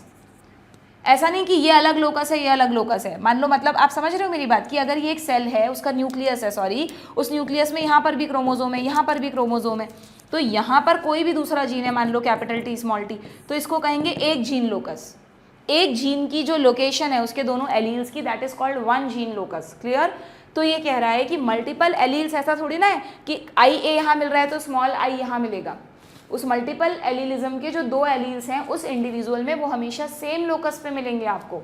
तो यहाँ पर ऑप्शन है at the same locus of the chromosome या at different loci on the same chromosome. तो ये कंफ्यूजन हो सकता है आपको कि मैम ये तो डिफरेंट लोकाई है ना। डिफरेंट लोकाई का मतलब ये एक क्रोमोजोम का पेयर है, तो इस क्रोमोजोम की ये एक लोकाई है, ये दूसरी लोकाई, इनको डिफरेंट लोकाई कहेंगे बच्चों। ठीक है, locus singular, loci plural. Simple समझ में आ गया आप लोगों को। नॉन सिस्टर क्रोमैटिड्स तुम्हें कंफ्यूज करने के लिए लिख दिया, डिफरेंट क्रोमोजोम तो हो ही नहीं सकता। डन है क्या, समझ में आ गई बात आप लोगों को। आगे बढ़े, नॉन सिस्टर क्रोमैटिड लिख दिया इन्होंने वैसे तो, बट ठीक है, उसकी जरूरत थी नहीं वैसे। चलो कोई नहीं, आगे बढ़े। Next question. क्वेश्चन क्या है, अ मैन, 2015 का ही है भी, a man with blood group A marries a woman with blood group B. Genotype नहीं दिए, फिनोटाइप बताया है ना। What are all the possible blood groups of their offspring? थोड़ा सा इसमें टाइम लगेगा क्वेश्चन में, क्योंकि अगर ए ब्लड ग्रुप है इसका मतलब ये जीनोटाइप भी हो सकता है एंड ये जीनोटाइप भी हो सकता है, और मदर का बी ब्लड ग्रुप है तो ये जीनोटाइप भी हो सकता है एंड ये भी हो सकता है। मैं तुम्हें सिंपल करने के लिए ऐसे लिख रही हूँ, बाकी ध्यान रखना अगर हम जीनोटाइप लिखेंगे तो हमें इस तरह से लिखना होता है, आई के ऊपर सुपरस्क्रिप्ट लगा के। ठीक है, तो हमें ये तो दिया नहीं उन्होंने क्या है। So what are all the possible blood group, तो आपको सारी कंडीशंस यहीं पर निकाल लेनी है फटाफट से। मान लो ये होता तो इससे सिर्फ एक ही तरह का एलील बनता, ये होते तो दो तरह के बनते, ये होता तो एक ही एलील बनता और ये होता तो दो तरह के एलील बनते। अब सारे कॉम्बिनेशन यहीं निकाल लो तुम, है ना। अगर ये इससे क्रॉस करता तो ए बी, अगर ये इससे करता तो ए बी, और अगर ये इससे करता तो कैपिटल ए स्मॉल बी। फिर इसी तरह इन दोनों को कराऊंगी तो वापस यही कंडीशन, इनमें भी ए बी आएगा, इसमें कैपिटल ए स्मॉल बी। इसका दोबारा लिखना पड़ेगा हमको, यहाँ लिख लूँ क्या, जगह कम है कोई बात नहीं, यहीं लिख देती हूँ। इसका कराओगे तो स्मॉल ए के साथ कैपिटल बी, और स्मॉल ए और स्मॉल बी का कराओगे तो क्या कर रही हूँ मैं भाई, मैं सोच रही थी बैठ क्यों नहीं रहा। ये स्मॉल ए लिख सकते हैं क्या, स्मॉल ए लिखूँ क्या, यहाँ पे गड़बड़ कर दी ना जल्दीबाजी में, देखो कर दी ना। ए नहीं लिखना, स्मॉल आई लिखना है भाई। कैपिटल ए का स्मॉल आई तो होता ही नहीं है, कैपिटल ए का स्मॉल ए तो होता ही नहीं है। यहाँ पे हम कहते हैं ए के साथ स्मॉल आई, कैपिटल आई ए के साथ स्मॉल आई, सॉरी ठीक है गड़बड़ हो गई भाई, मैं सोच रही थी ये निकल क्यों नहीं रहा आंसर, बी आई। अब सही है, अब कर लो। तो यहाँ पर ये बनेगा, यहाँ पर ए और आई, यहाँ पर एलील होता तो बी होता, यहाँ पर दो तरह के एलील बनते। अब कॉम्बिनेशंस बना लो फटाफट। आप समझ रहे हो मैं सारे कॉम्बिनेशन क्यों देख रही हूँ? क्या पता इन दोनों की मैरिज हुई हो, क्या पता इन दोनों की हुई हो, या इन दोनों की हुई हो, या इन दोनों की हुई हो, इसलिए हमें सारे कॉम्बिनेशन देखने हैं। तो अगर ये दोनों मिलते तो ए बी, ये मिलता तो भी ए बी, और ये इसके साथ मिलता तो ए आई। ठीक है, देन ए इसके साथ मिलता तो ए बी, ए इसके साथ मिलता तो ए बी, और ए इसके साथ मिलता तो ए आई। इसको देख लो, बी आई, ये दोनों मिलते तो भी बी आई, और ये दोनों मिलते तो स्मॉल आई स्मॉल आई। तो कौन कौन से ब्लड ग्रुप पॉसिबल है बच्चों में? ए बी ब्लड ग्रुप हो सकता है, ए ब्लड ग्रुप हो सकता है, बी ब्लड ग्रुप हो सकता है, एंड ओ ब्लड ग्रुप भी हो सकता है। यानी all 4 type of blood groups are possible. So ये रहा आंसर ऑप्शन 1। सारे हैं ना, देखो ए बी है, ए है, बी है, ओ है। एक बार रिकन्फर्म कर लिया करो इस तरह के क्वेश्चंस में, अगर चाहते हो कि गलतियां ना हो। क्लियर? आगे बढ़े, next question. If 2 persons with A B blood group, again 2013 में भी क्वेश्चन आया हुआ है। अच्छा, ये तो बहुत सिंपल क्वेश्चन है, लेकिन इतनी बड़ी लैंग्वेज दी है पर क्वेश्चन का आंसर फटाफट मिल जाएगा। A B blood group marry and have sufficiently large number of children, these children could be classified as A blood group, A B blood group, B blood group in this ratio, जिससे हमें कोई मतलब नहीं है। Modern technique of protein electrophoresis, जैसे gel electrophoresis होता है ना बच्चों डीएनए के लिए, वैसे प्रोटीन्स के लिए भी होता है। प्रोटीन्स को भी आप सेपरेट कर सकते हो। Reveal presence of both A and B type of protein in A B blood group, yes we know. जो ए बी ब्लड ग्रुप वाले पर्सन है उनमें ए एंटीजन भी मिलेगा, बी एंटीजन भी मिलेगा। तो ये कह रहा है कि ये किसका एग्जाम्पल हुआ? लो, इतनी बड़ी रामायण गा के तुमसे पूछा है कि A B blood group is the example of, तो सिंपली आंसर हो जाएगा कोडोमिनेंस। मैं होती तो यहाँ पे ऑप्शन में मल्टीपल एलिलिज्म भी डालती। इसका ये मल्टीपल एलिलिज्म का एग्जाम्पल नहीं है, तुमसे पूछा है A B is the example of, तो ए बी कोडोमिनेंस का एग्जाम्पल है। अगर तुमसे पूछ लेते ये वाला इज द एग्जाम्पल ऑफ, तो ये कंप्लीट डोमिनेंस यानी लॉ ऑफ डोमिनेंस का एग्जाम्पल है। और अगर तुमसे पूछ लेते प्रेजेंस ऑफ 3 तरह के alleles is the example of, तो फिर वो मल्टीपल एलिलिज्म का एग्जाम्पल है। बात समझ में आ गई ना? चलो 2013 का क्वेश्चन देखो। Which idea is depicted by a cross in which F1 generation resemble both the parent. आ गया क्वेश्चन, दोनों से रिजेंबल करता है, बोथ यानी कोडोमिनेंस की बात हो रही है, तो आंसर हो जाएगा codominance. Neither of the parent incomplete dominance, either of the parent law of dominance. ठीक है, कंप्लीट डोमिनेंस और लॉ ऑफ डोमिनेंस एक ही बात है बच्चों। आगे बढ़े। F2 generation in a cross show that, F2 generation किया को देखा हमने, तो उसमें both genotypic and phenotypic ratio same मिले। अभी अभी देखा था, या तो कोडोमिनेंस या तो इनकम्प्लीट डोमिनेंस, दोनों में ही सेम कहानी होती है। इनकम्प्लीट नहीं दिया तो आप कोडोमिनेंस भी चूज कर सकते हो। दिया है क्या? डाइहाइब्रिड क्रॉस, मोनोहाइब्रिड क्रॉस, ओहो दिया इन्होंने तो, monohybrid cross with incomplete dominance दिया है बच्चों। F2 generation in a Mendelian cross showed that, एक मिनट, F2 generation in a question की लैंग्वेज ही गलत है। F2 generation in a Mendelian cross, पहली बात तो उन्हें मेंडेलियन क्रॉस नहीं लिखना चाहिए। ठीक है, इस तरह के क्रॉस के पैटर्न को शायद मेंडेलियन क्रॉस कहते होंगे, इसलिए उन्होंने लिख दिया होगा। बाकी अगर F2 generation shows that both ratio are same, तो इसका मतलब वो मेंडल के बाद जो अलग से एक्सपेरिमेंट्स हुए थे स्नैपड्रैगन वगैरह, उसकी बात है। तो it represent a case of, अगर ये ऑप्शन दोनों दिए ना बच्चों, तो फिर I will go with this, क्योंकि यहाँ बिल्कुल स्पेसिफाई किया है monohybrid cross with incomplete dominance, so we have to choose option 4। By chance ये नहीं होता तो आप कोडोमिनेंस भी चूज कर सकते हो, क्योंकि कोडोमिनेंस में भी phenotypic and genotypic ratio same आता है। ठीक है, आगे बढ़े, नेक्स्ट क्वेश्चन देखें। नेक्स्ट क्वेश्चन है अ टेस्ट क्रॉस, 2012 का क्वेश्चन है। A test cross is carried out to, test cross क्यों किया जाता है, is carried out to determine the genotype of a plant at F2 में भी कर सकते हैं। मैंने कहा डेफिनेशन में F1 आता है, लेकिन F2 का भी पता लगा सकते हैं, बट हम एक क्वेश्चन मार्क लगा देते हैं। Predict whether 2 traits are linked, linkage को ये नहीं बताता। Assess the number of alleles, नहीं। Determine whether 2 species will breed successfully, no. देखो हो गया ना, अब यहाँ पे और कोई भी ऑप्शन सही नहीं है, तो we have to choose option 1, क्योंकि हमारे दिमाग में डेफिनेशन सेट रहती है कि टेस्ट क्रॉस का मतलब F1 का रेसेसिव पेरेंट के साथ क्रॉस कराना, बट ऐसा कोई जरूरी नहीं कि आप F1 का ही कराओ। मेंडल ने टेस्ट क्रॉस को जो F2 में उनको डोमिनेंट मिले थे, उनको भी पता टेस्ट क्रॉस से ही लगाया था। तो कोई भी डोमिनेंट फिनोटाइप वाला जो है अगली जनरेशन का ऑफस्प्रिंग, आप उसका पता टेस्ट क्रॉस से लगा सकते हो, तो F2 भी लिखा हो सकता है ऑप्शंस में। ठीक है, नेक्स्ट क्या है, 2011 का क्वेश्चन है। टेस्ट क्रॉस इन प्लांट्स और in drosophila involve crossing, test cross in plants involve crossing, simply आपको कंफ्यूज करने के लिए ड्रोसोफिला लिख दिया। टेस्ट क्रॉस क्यों करवाया जाता है, मतलब सॉरी किसके बीच में करवाया जाता है, crossing between two genotypes with recessive trait. दोनों रेसेसिव होते हैं क्या, नहीं। दोनों F1 हाइब्रिड होते हैं क्या, नहीं। F1 हाइब्रिड का रेसेसिव जीनोटाइप से, yes, simple, between two, option 3, ठीक है, क्लियर। नेक्स्ट क्या है, ABO blood group in humans are controlled by the gene I which has 3 alleles. Since 3 different alleles, 6 different genotypes are possible. How many phenotypes are possible? इतना उलझा के सिर्फ ये पूछा है, तो आपको पता है 4 तरह के ब्लड ग्रुप होते हैं, तो 4 तरह के phenotype हैं, जीनोटाइप होते हैं 6 तरह के, क्लियर। क्योंकि A एंड B जो अलग अलग A है उसमें भी 2 जीनोटाइप थे, B में भी 2 जीनोटाइप थे, दैट्स वाई 6 तरह के हो गए genotype, clear. The genotype of a plant showing the dominant phenotype, the genotype of a plant showing the dominant phenotype can be determined by, अगर एक प्लांट का डोमिनेंट फिनोटाइप है बच्चों और हमें पता लगाना है कि उसका जीनोटाइप इन दोनों में से क्या है, तो आप अगेन टेस्ट क्रॉस करोगे, तो यहाँ पर आंसर हो जाएगा टेस्ट क्रॉस। स्पेसिफाई किया है इन्होंने, हालांकि बैक क्रॉस भी दिया है ऑप्शन में, बट टेस्ट क्रॉस दिया है तो we have to choose test cross, ठीक है। चलिए, बैक क्रॉस किसी और पर्पस के लिए किया जाता है।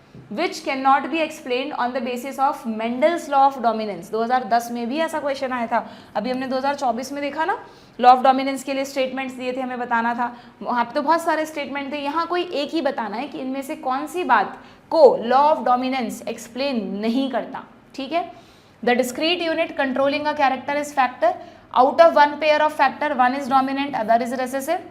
Allele do not show any blending and both the character recover as such in F2 generation। देखो कहाँ से क्वेश्चन रिपीट हुआ है ना, ये तीनों तो बता रहे हैं, ये लॉ ऑफ सेग्रीगेशन बताता है। इसका मतलब 2024 में जो क्वेश्चन हमने देखा वो 2010 के इसी क्वेश्चन पर बेस्ड बना था, बस उन्होंने पैटर्न बदलने के लिए इनको बहुत सारे स्टेटमेंट कर दिया और ऑप्शंस बना दिए। देख रहे हो ना आप किस तरह से PYQ रिपीट होते हैं, वेरी इंपॉर्टेंट, ठीक है। नेक्स्ट एक और क्वेश्चन देख लो भाई, ABO blood grouping is controlled by gene I। ABO blood grouping is controlled by gene I which has 3 allele and show codominance. There are 6 genotype. How many phenotype are possible? फिर से same question है, तो वही 4 phenotypes।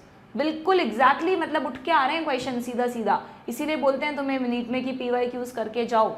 जैसे होता है कई बार कि मैम कौन से ईयर तक के करें PYQs, तो देखो 2010 के भी 2010 तक तो अपन ने कर ही लिए।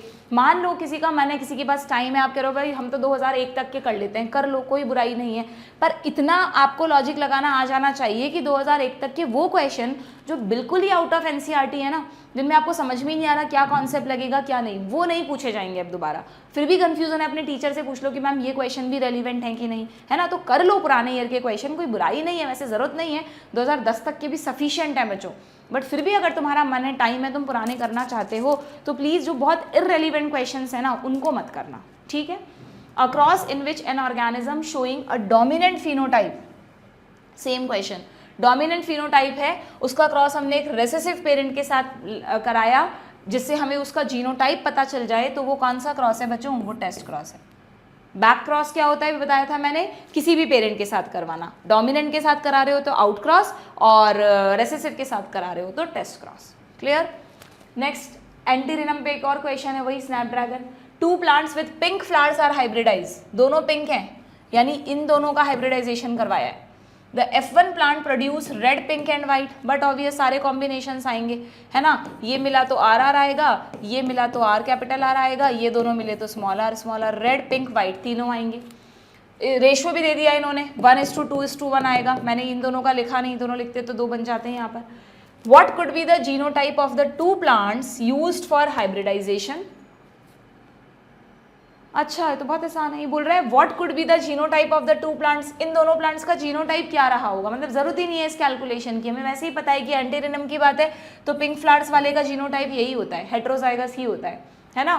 इसने तुम्हें हिंट मतलब हिंट दे दी कि red flowers determined with this और वाइट का स्मॉल r है, कुछ भी जरूरत नहीं है, नॉलेज के बेस पर ही हम कर सकते हैं, ऑप्शन 3, ठीक है। ऐसे आते थे बच्चों जेनेटिक्स में, पहले ऐसे क्वेश्चन आते थे, पूरा उलझा के लैंग्वेज दी होती थी और लास्ट में आंसर बिल्कुल सीधा साधा होता था। अब जनरली इस तरह के नहीं आते, अब तो क्वेश्चन भी सीधा होता है, आंसर भी सीधा होता है, ठीक है, क्लियर है क्या। मोनोहाइब्रिड क्रॉस के सारी चीज़ें हमने कर ली है, इनहेरिटेंस ऑफ 1 जीन में, कोडोमिनेंस की हर एक चीज़ देख ली, मल्टीपल एलिज्म कर लिया। हाँ एक चीज़ और है, यहाँ पर ये जो एग्जाम्पल है इसको भी छोड़ के तो मत जाना, हालांकि क्वेश्चन नहीं आए इससे, बट आपसे पूछा जा सकता है।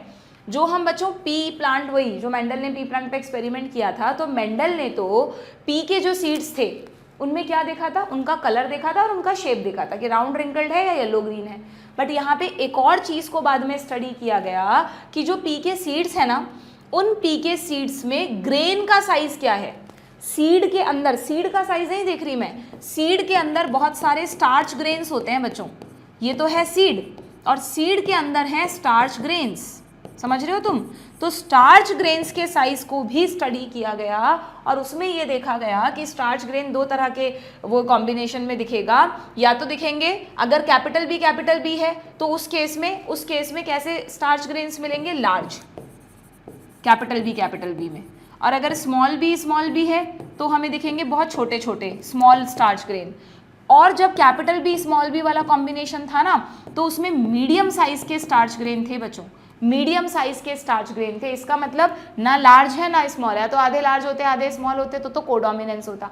ना लार्ज है ना स्मॉल है, मीडियम साइज है, तो ये किसका एग्जाम्पल है, ये एग्जाम्पल हो गया इनकम्प्लीट डोमिनेंस का। तो स्टार्च ग्रेन तो is the example of incomplete dominance. लेकिन अब एक बात और समझना यहीं पर कि इन स्टार्च ग्रेन से ही सीड का साइज डिसाइड होता है। तो अगर किसी सीड में सारे के सारे लार्ज हैं तब ये सीड कैसा होगा, तब ये सीड राउंड सीड होगा, है ना। अगर सारे के सारे स्मॉल हैं तब ये सीड एक रिंकल्ड सीड होगा। इस केस में क्या होगा बताओ, जब मीडियम साइज के स्टार्च ग्रेन्स थे तो क्या साइज, तो सीड का साइज भी मीडियम था क्या। अगर ऐसा होता तो मेंडल तो वहीं पे घबरा जाते, वहीं पे उनको उनकी कैलकुलेशन में गड़बड़ रिजल्ट मिल जाते कि यार ये दो कॉन्ट्रास्टिंग ट्रेट के साथ एक तीसरा ट्रेट कहाँ से आ गया। तो जब मीडियम साइज होता है ना, तब भी सीड तो राउंड ही प्रोड्यूस होता है, यानी स्टार्च ग्रेन अगर मीडियम साइज के हैं तो भी जो ओवरऑल सीड का साइज है वो राउंड होगा। इस वजह से मेंडल को सीड में तो दो ही ट्रेट मिले थे, राउंड एंड रिंकल्ड, समझ गए ना तुम, यानी सीड में राउंड और रिंकल्ड दो ही मिले थे। तो अगर तुमसे पूछें कि सीड किसका एग्जाम्पल है, तो सीड शेप जो है वो तो एग्जाम्पल है लॉ ऑफ डोमिनेंस का, वहां तो लॉ ऑफ डोमिनेंस फॉलो हो रहा है। लेकिन सीड के अंदर जो स्टार्च ग्रेन्स हैं वो किसका एग्जाम्पल है, वो है इनकम्प्लीट डोमिनेंस का। Starch grain size is considered as phenotype, then from this angle the allele show incomplete dominance. लेकिन जब यहाँ पर देखा गया था तो जो हेट्रोजाइगोट थे उनसे जो ओवरऑल सीड का शेप आया था वो कैसा आया था, राउंड आया था। तो वहाँ लॉ ऑफ डोमिनेंस, बट उनके अंदर के स्टार्च ग्रेन में incomplete dominance. And that's why बच्चों यहाँ पे पता नहीं लिखा है कि नहीं, हाँ ये फर्स्ट लाइन, कि इसका मतलब एक ही प्रोडक्ट जो है वो दो तरह के फिनोटाइप शो कर रहा है। अ single gene product produce more than one effect, यहाँ पर अलग तरह का इफेक्ट और यहाँ पर अलग तरह का इफेक्ट है। So this is overall the example of pleiotropy.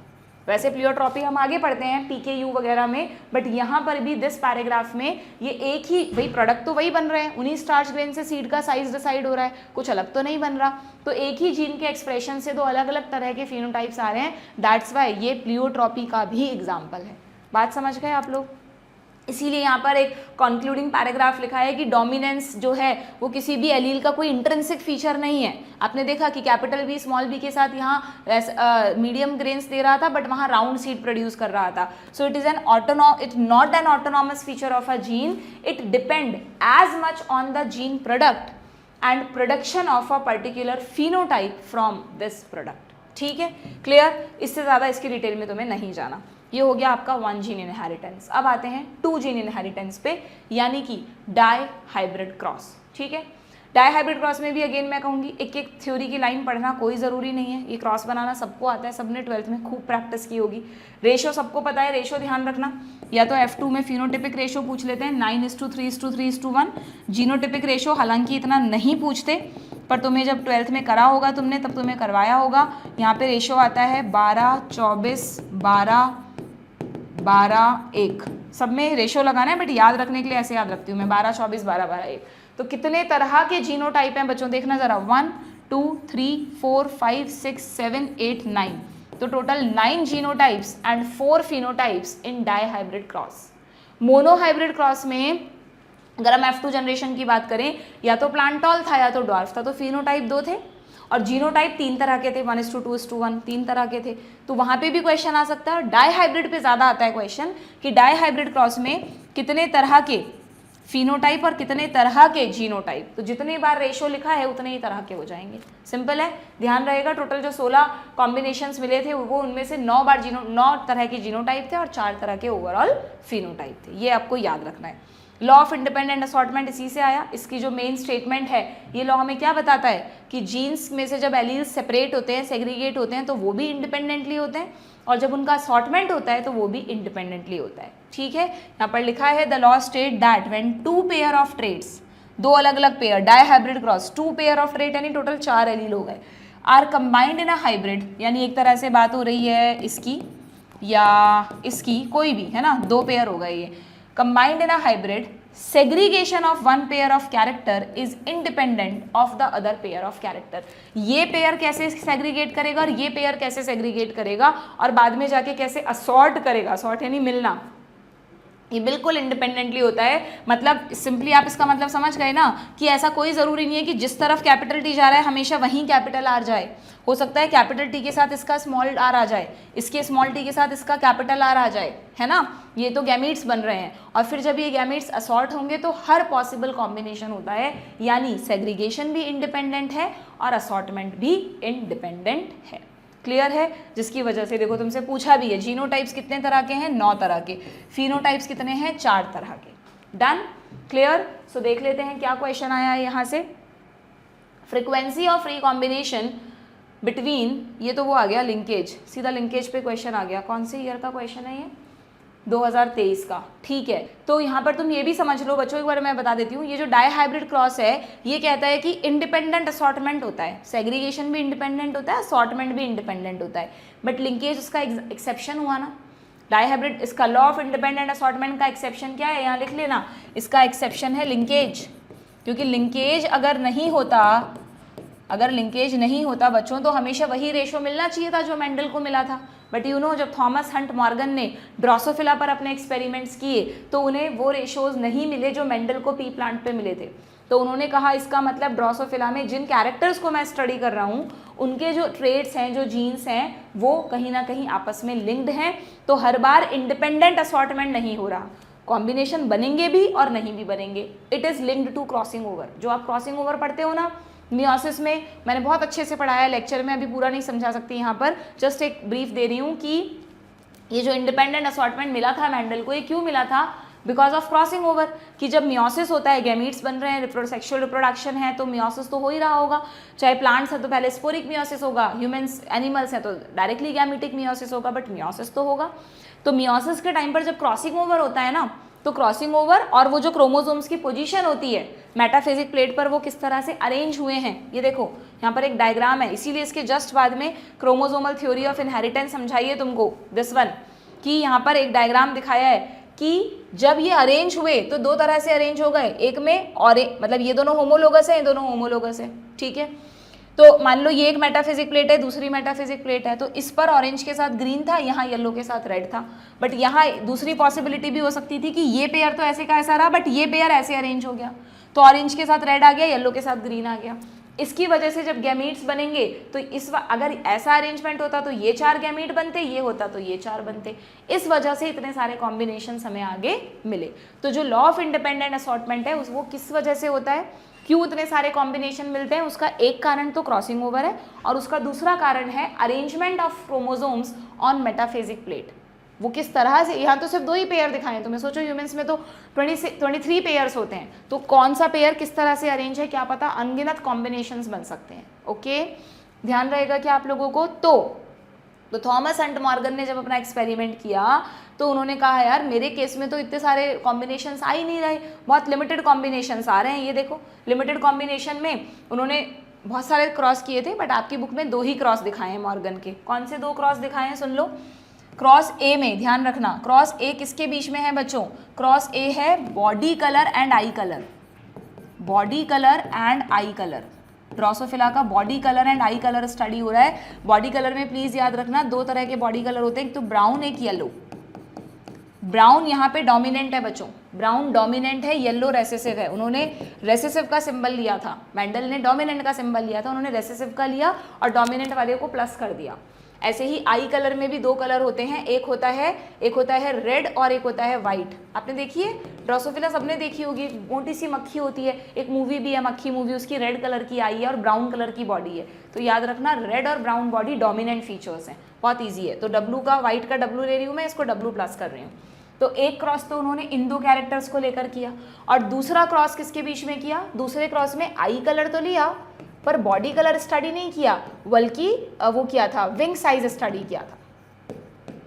ठीक है, तो आई कलर के तो वही सेम फीचर्स हैं, रेड और वाइट, जिसमें से वाइट रेसेसिव है, रेड डोमिनेंट है। और विंग साइज के दो फीचर्स में आते हैं बड़े विंग्स यानी large wings and miniature wings, mini wings. तो मिनी का एम ले लिया तो ये हो गया एम प्लस। ठीक है, इस तरह से ये सिंबल्स बनते हैं, इनकी सब टेबल वगैरह बनवा रखी है मैंने लेक्चर्स में, यहाँ पे तुम्हें बता दी। तो फिर जब उन्होंने इस कंडीशन में क्रॉस किया और इसमें किया, ये अलग डाइहाइब्रिड क्रॉस है, ये अलग डाइहाइब्रिड क्रॉस है, तो देखो उन्हें क्या रिजल्ट मिला। पेरेंटल टाइप 98.7% मिले और रिकॉम्बिनेशन सिर्फ 1.3% मिले। मेंडल के केस में क्या हुआ था बताओ, मेंडल के केस में तुम निकाल के देख लेना, परसेंटेज निकाल के देख लेना कि जो पेरेंटल कॉम्बिनेशन है और जो रिकॉम्बिनेशन है, भाई टोटल 16 कॉम्बिनेशन बने थे ना बच्चों, 16 में 9:3:3:1, तो जो 9 और 1 है लास्ट का, ये 10 तो पेरेंटल थे और 3 नए थे। तो 9 + 1 यानी 10 आउट ऑफ 16 तो पेरेंटल थे और 3 और 3 6 आउट ऑफ 16 रिकॉम्बिनेशन थे। तो तुम्हें परसेंटेज निकालना आता है, तुम निकाल लेना। तो यहाँ पर आई थिंक 62.5% और यहाँ पे कुछ 37.5%, ऐसा कुछ था। ये पॉइंट वाला एक बार देख लेना, मुझे एक्जैक्टली याद नहीं आ रहा, थोड़ी सी हो सकता है गड़बड़ कर रही हूँ मैं, सही कर रही हूँ यार। तो 37.5 ये उससे कम हो गए ना, हाँ ठीक है, ये वाला परसेंटेज आएगा, ये मेंडल का है। तो जब मॉर्गन ने एक बार क्रॉस किया, दूसरी बार क्रॉस किया, तो उन्हें एग्जैक्ट ही वाला परसेंटेज नहीं मिला। देखो फर्स्ट में तो कितना वेरी कर रहा है, पेरेंटल तो 98.7% है, 99% प्रोजेनी पेरेंट्स जैसी है, सिर्फ 1.3% प्रोजेनी ऐसी थी जिसमें नए तरह के कॉम्बिनेशन मिल रहे हैं। यानी येलो के साथ वाइट आई थी, वाइल्ड टाइप का मतलब होता है डोमिनेंट डोमिनेंट, वाइल्ड उन्होंने लिखा था जब दोनों डोमिनेंट डोमिनेंट है। तो उन्हें ऐसे कॉम्बिनेशन बहुत कम मिले जिसमें दोनों वाइस वर्सा हों, है ना। तो उन्होंने कहा भाई क्यों मिले, और इस कंडीशन में फिर भी काफ़ी हद तक देखो सेम मिल रहा है। इस वाले क्रॉस में काफ़ी हद तक वो 62.5 था, पर फिर भी पेरेंटल उससे ज़्यादा है 62.8, और रिकॉम्बिनेशन 37.5 थे, थोड़े से 0.3% कम हो गए। तो यहाँ ज़्यादा कम नहीं हुआ है, ज़्यादा रेशियो डेविएट नहीं हुआ है, बट हुआ तो है। तो उन्होंने इन सारी स्टडीज़ से मॉर्गन ने लिंकेज का कॉन्सेप्ट रखा, इसलिए he is the discoverer of linkage term भी उन्होंने कॉइन करी है, linkage term coined bye Morgan. तो मॉर्गन ने कहा कि कुछ केसेस में जो जीन्स हैं, ये एक जीन लोकाय है बच्चों, ये दूसरी जीन लोकाय है, सेम क्रोमोसोम पर हैं दोनों जीन, सेम क्रोमोसोम मतलब होमोलोगस क्रोमोसोम्स पर, तो ये दोनों आपस में लिंक्ड हैं, इतना पास पास हैं ये कि अलग ही नहीं हो पाते। जहाँ पर ये वाई जाता है उसके साथ स्मॉल डब्ल्यू जाता है, जहाँ स्मॉल वाई जाता है स्मॉल डब्ल्यू जाता है। ठीक है, ये फीमेल ड्रोसोफिला है XX और मेल ड्रोसोफिला में हमारी तरह XY होता है। कुछ याद आया? इसी चैप्टर में आप सेक्स डिटर्मिनेशन पढ़ते हो, वहाँ पर आता है इंसेक्ट्स में वैसे X0 टाइप का होता है। X0 यानी मेल इंसेक्ट में एक X है, दूसरी जगह है ही नहीं, उसका कोई पेयर्ड क्रोमोसोम ही नहीं है। लेकिन ड्रोसोफिला इज द एक्सेप्शन, क्योंकि ड्रोसोफिला में हमारी तरह ह्यूमंस की तरह मेल ड्रोसोफिला में XY होता है। नॉट ओनली ड्रोसोफिला, कुछ और इंसेक्ट्स भी होते हैं जिनमें XY होता है, बट तुम्हें तो सिर्फ ड्रोसोफिला याद रखना है। तो तुम्हारी एनसीईआरटी में दो एग्जाम्पल हैं, ग्रास हॉपर और ड्रोसोफिला। अक्सर तुम नीट में कंफ्यूज हो जाते हो, तो please do remember is this diagram. अगर तुम्हें ध्यान रहेगा कि यार ड्रोसोफिला का डायग्राम तो हमने लिंकेज में पढ़ा है, वहाँ तो वाई क्रोमोसोम था, तो याद रहेगा ड्रोसोफिला में हमारी तरह XY होता है, और जो ग्रास हॉपर है वो नॉर्मल इंसेक्ट्स की तरह XO रखता है। कन्फ्यूजन नहीं होगा, ठीक है, क्लियर है क्या? तो उन्होंने कहा दिस इज कॉल्ड लिंकेज। यहाँ पे देखो जीन ज़्यादा पास है, तो this is the example of complete linkage. Complete linkage का मतलब इतनी पक्की दोस्ती है इन दोनों की कि इन्हें कोई अलग ही नहीं कर सकता। जब तक ये अलग नहीं होंगे, क्रॉसिंग ओवर में अलग होते हैं, जब तक ये अलग नहीं होंगे तब तक रिकॉम्बिनेशंस ही नहीं आएंगे। तो बहुत सिंपल सा लॉजिक है कि linkage is inversely proportional to recombination या क्रॉसिंग ओवर। अगर लिंकेज पक्का है तो क्रॉसिंग ओवर होगा ही नहीं, रिकॉम्बिनेशन कम आएंगे। अगर लिंकेज कम है, देखो अब यहाँ पे दूरी बढ़ गई दो जीन्स के बीच की, एक लोकस ये रही एक ये रही, तो थोड़ा दूर दूर हो गए ना इसके कंपैरिजन में, तो फिर इसको उन्होंने कहा लेकिन क्योंकि एक ही क्रोमोसोम पर है तो ये भी एग्जैक्टली वो रेशियो नहीं देंगे जो मेंडल का है, तो इसको उन्होंने नाम दिया इनकम्प्लीट लिंकेज। ठीक है। और इनकम्प्लीट लिंकेज में का मतलब लिंकेज वीक है, लिंकेज कम है, तो क्रॉसिंग ओवर ज़्यादा हो गया, इसलिए रिकॉम्बिनेशंस भी इसके कंपैरिजन में ज़्यादा आ गए। यहाँ पे लिंकेज था ही नहीं। मेंडल के केस में जनरली उन्होंने जो दो के कॉम्बिनेशन बनाए थे वो दो कॉम्बिनेशन अलग अलग क्रोमोसोम्स पर थे, तो लिंकेज था ही नहीं, इसलिए हमेशा उन्हें यही रेशियो मिलता था। सो मेंडल वॉज लकी। अगर ऐसा नहीं है पी में लिंकेज नहीं होता, पर उन्होंने जो दो कैरेक्टर्स चूज़ किए थे ना बच्चों, उनमें लिंकेज नहीं था, दैट्स वाई उन्हें कभी भी रेशियो में डेविएशन नहीं मिला, वरना वहीं पर सारे बेसिक्स हिल जाते हैं मेंडल के कि ये क्या हो रहा है। तब तक हमें कोई नॉलेज थोड़ी ना थी जीन्स वगैरह की। समझ गए सारी कहानी लिंकेज की, कोई भी क्वेश्चन आए।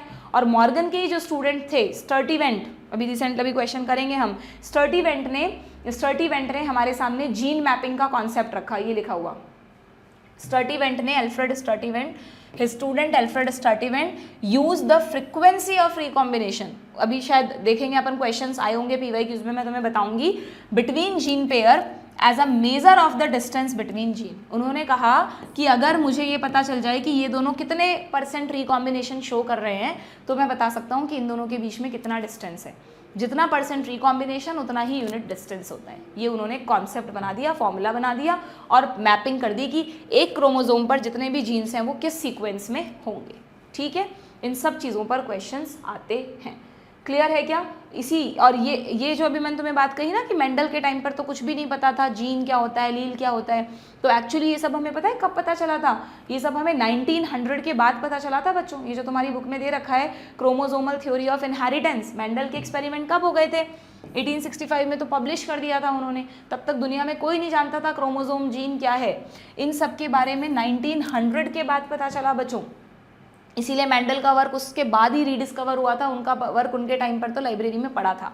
ओके, किसने रीडिस्कवर किया था ये भी पूछते हैं। 3 scientist, Hugo de Vries, Carl Correns, von Tschermak, ध्यान रखना रीडिस्कवरर।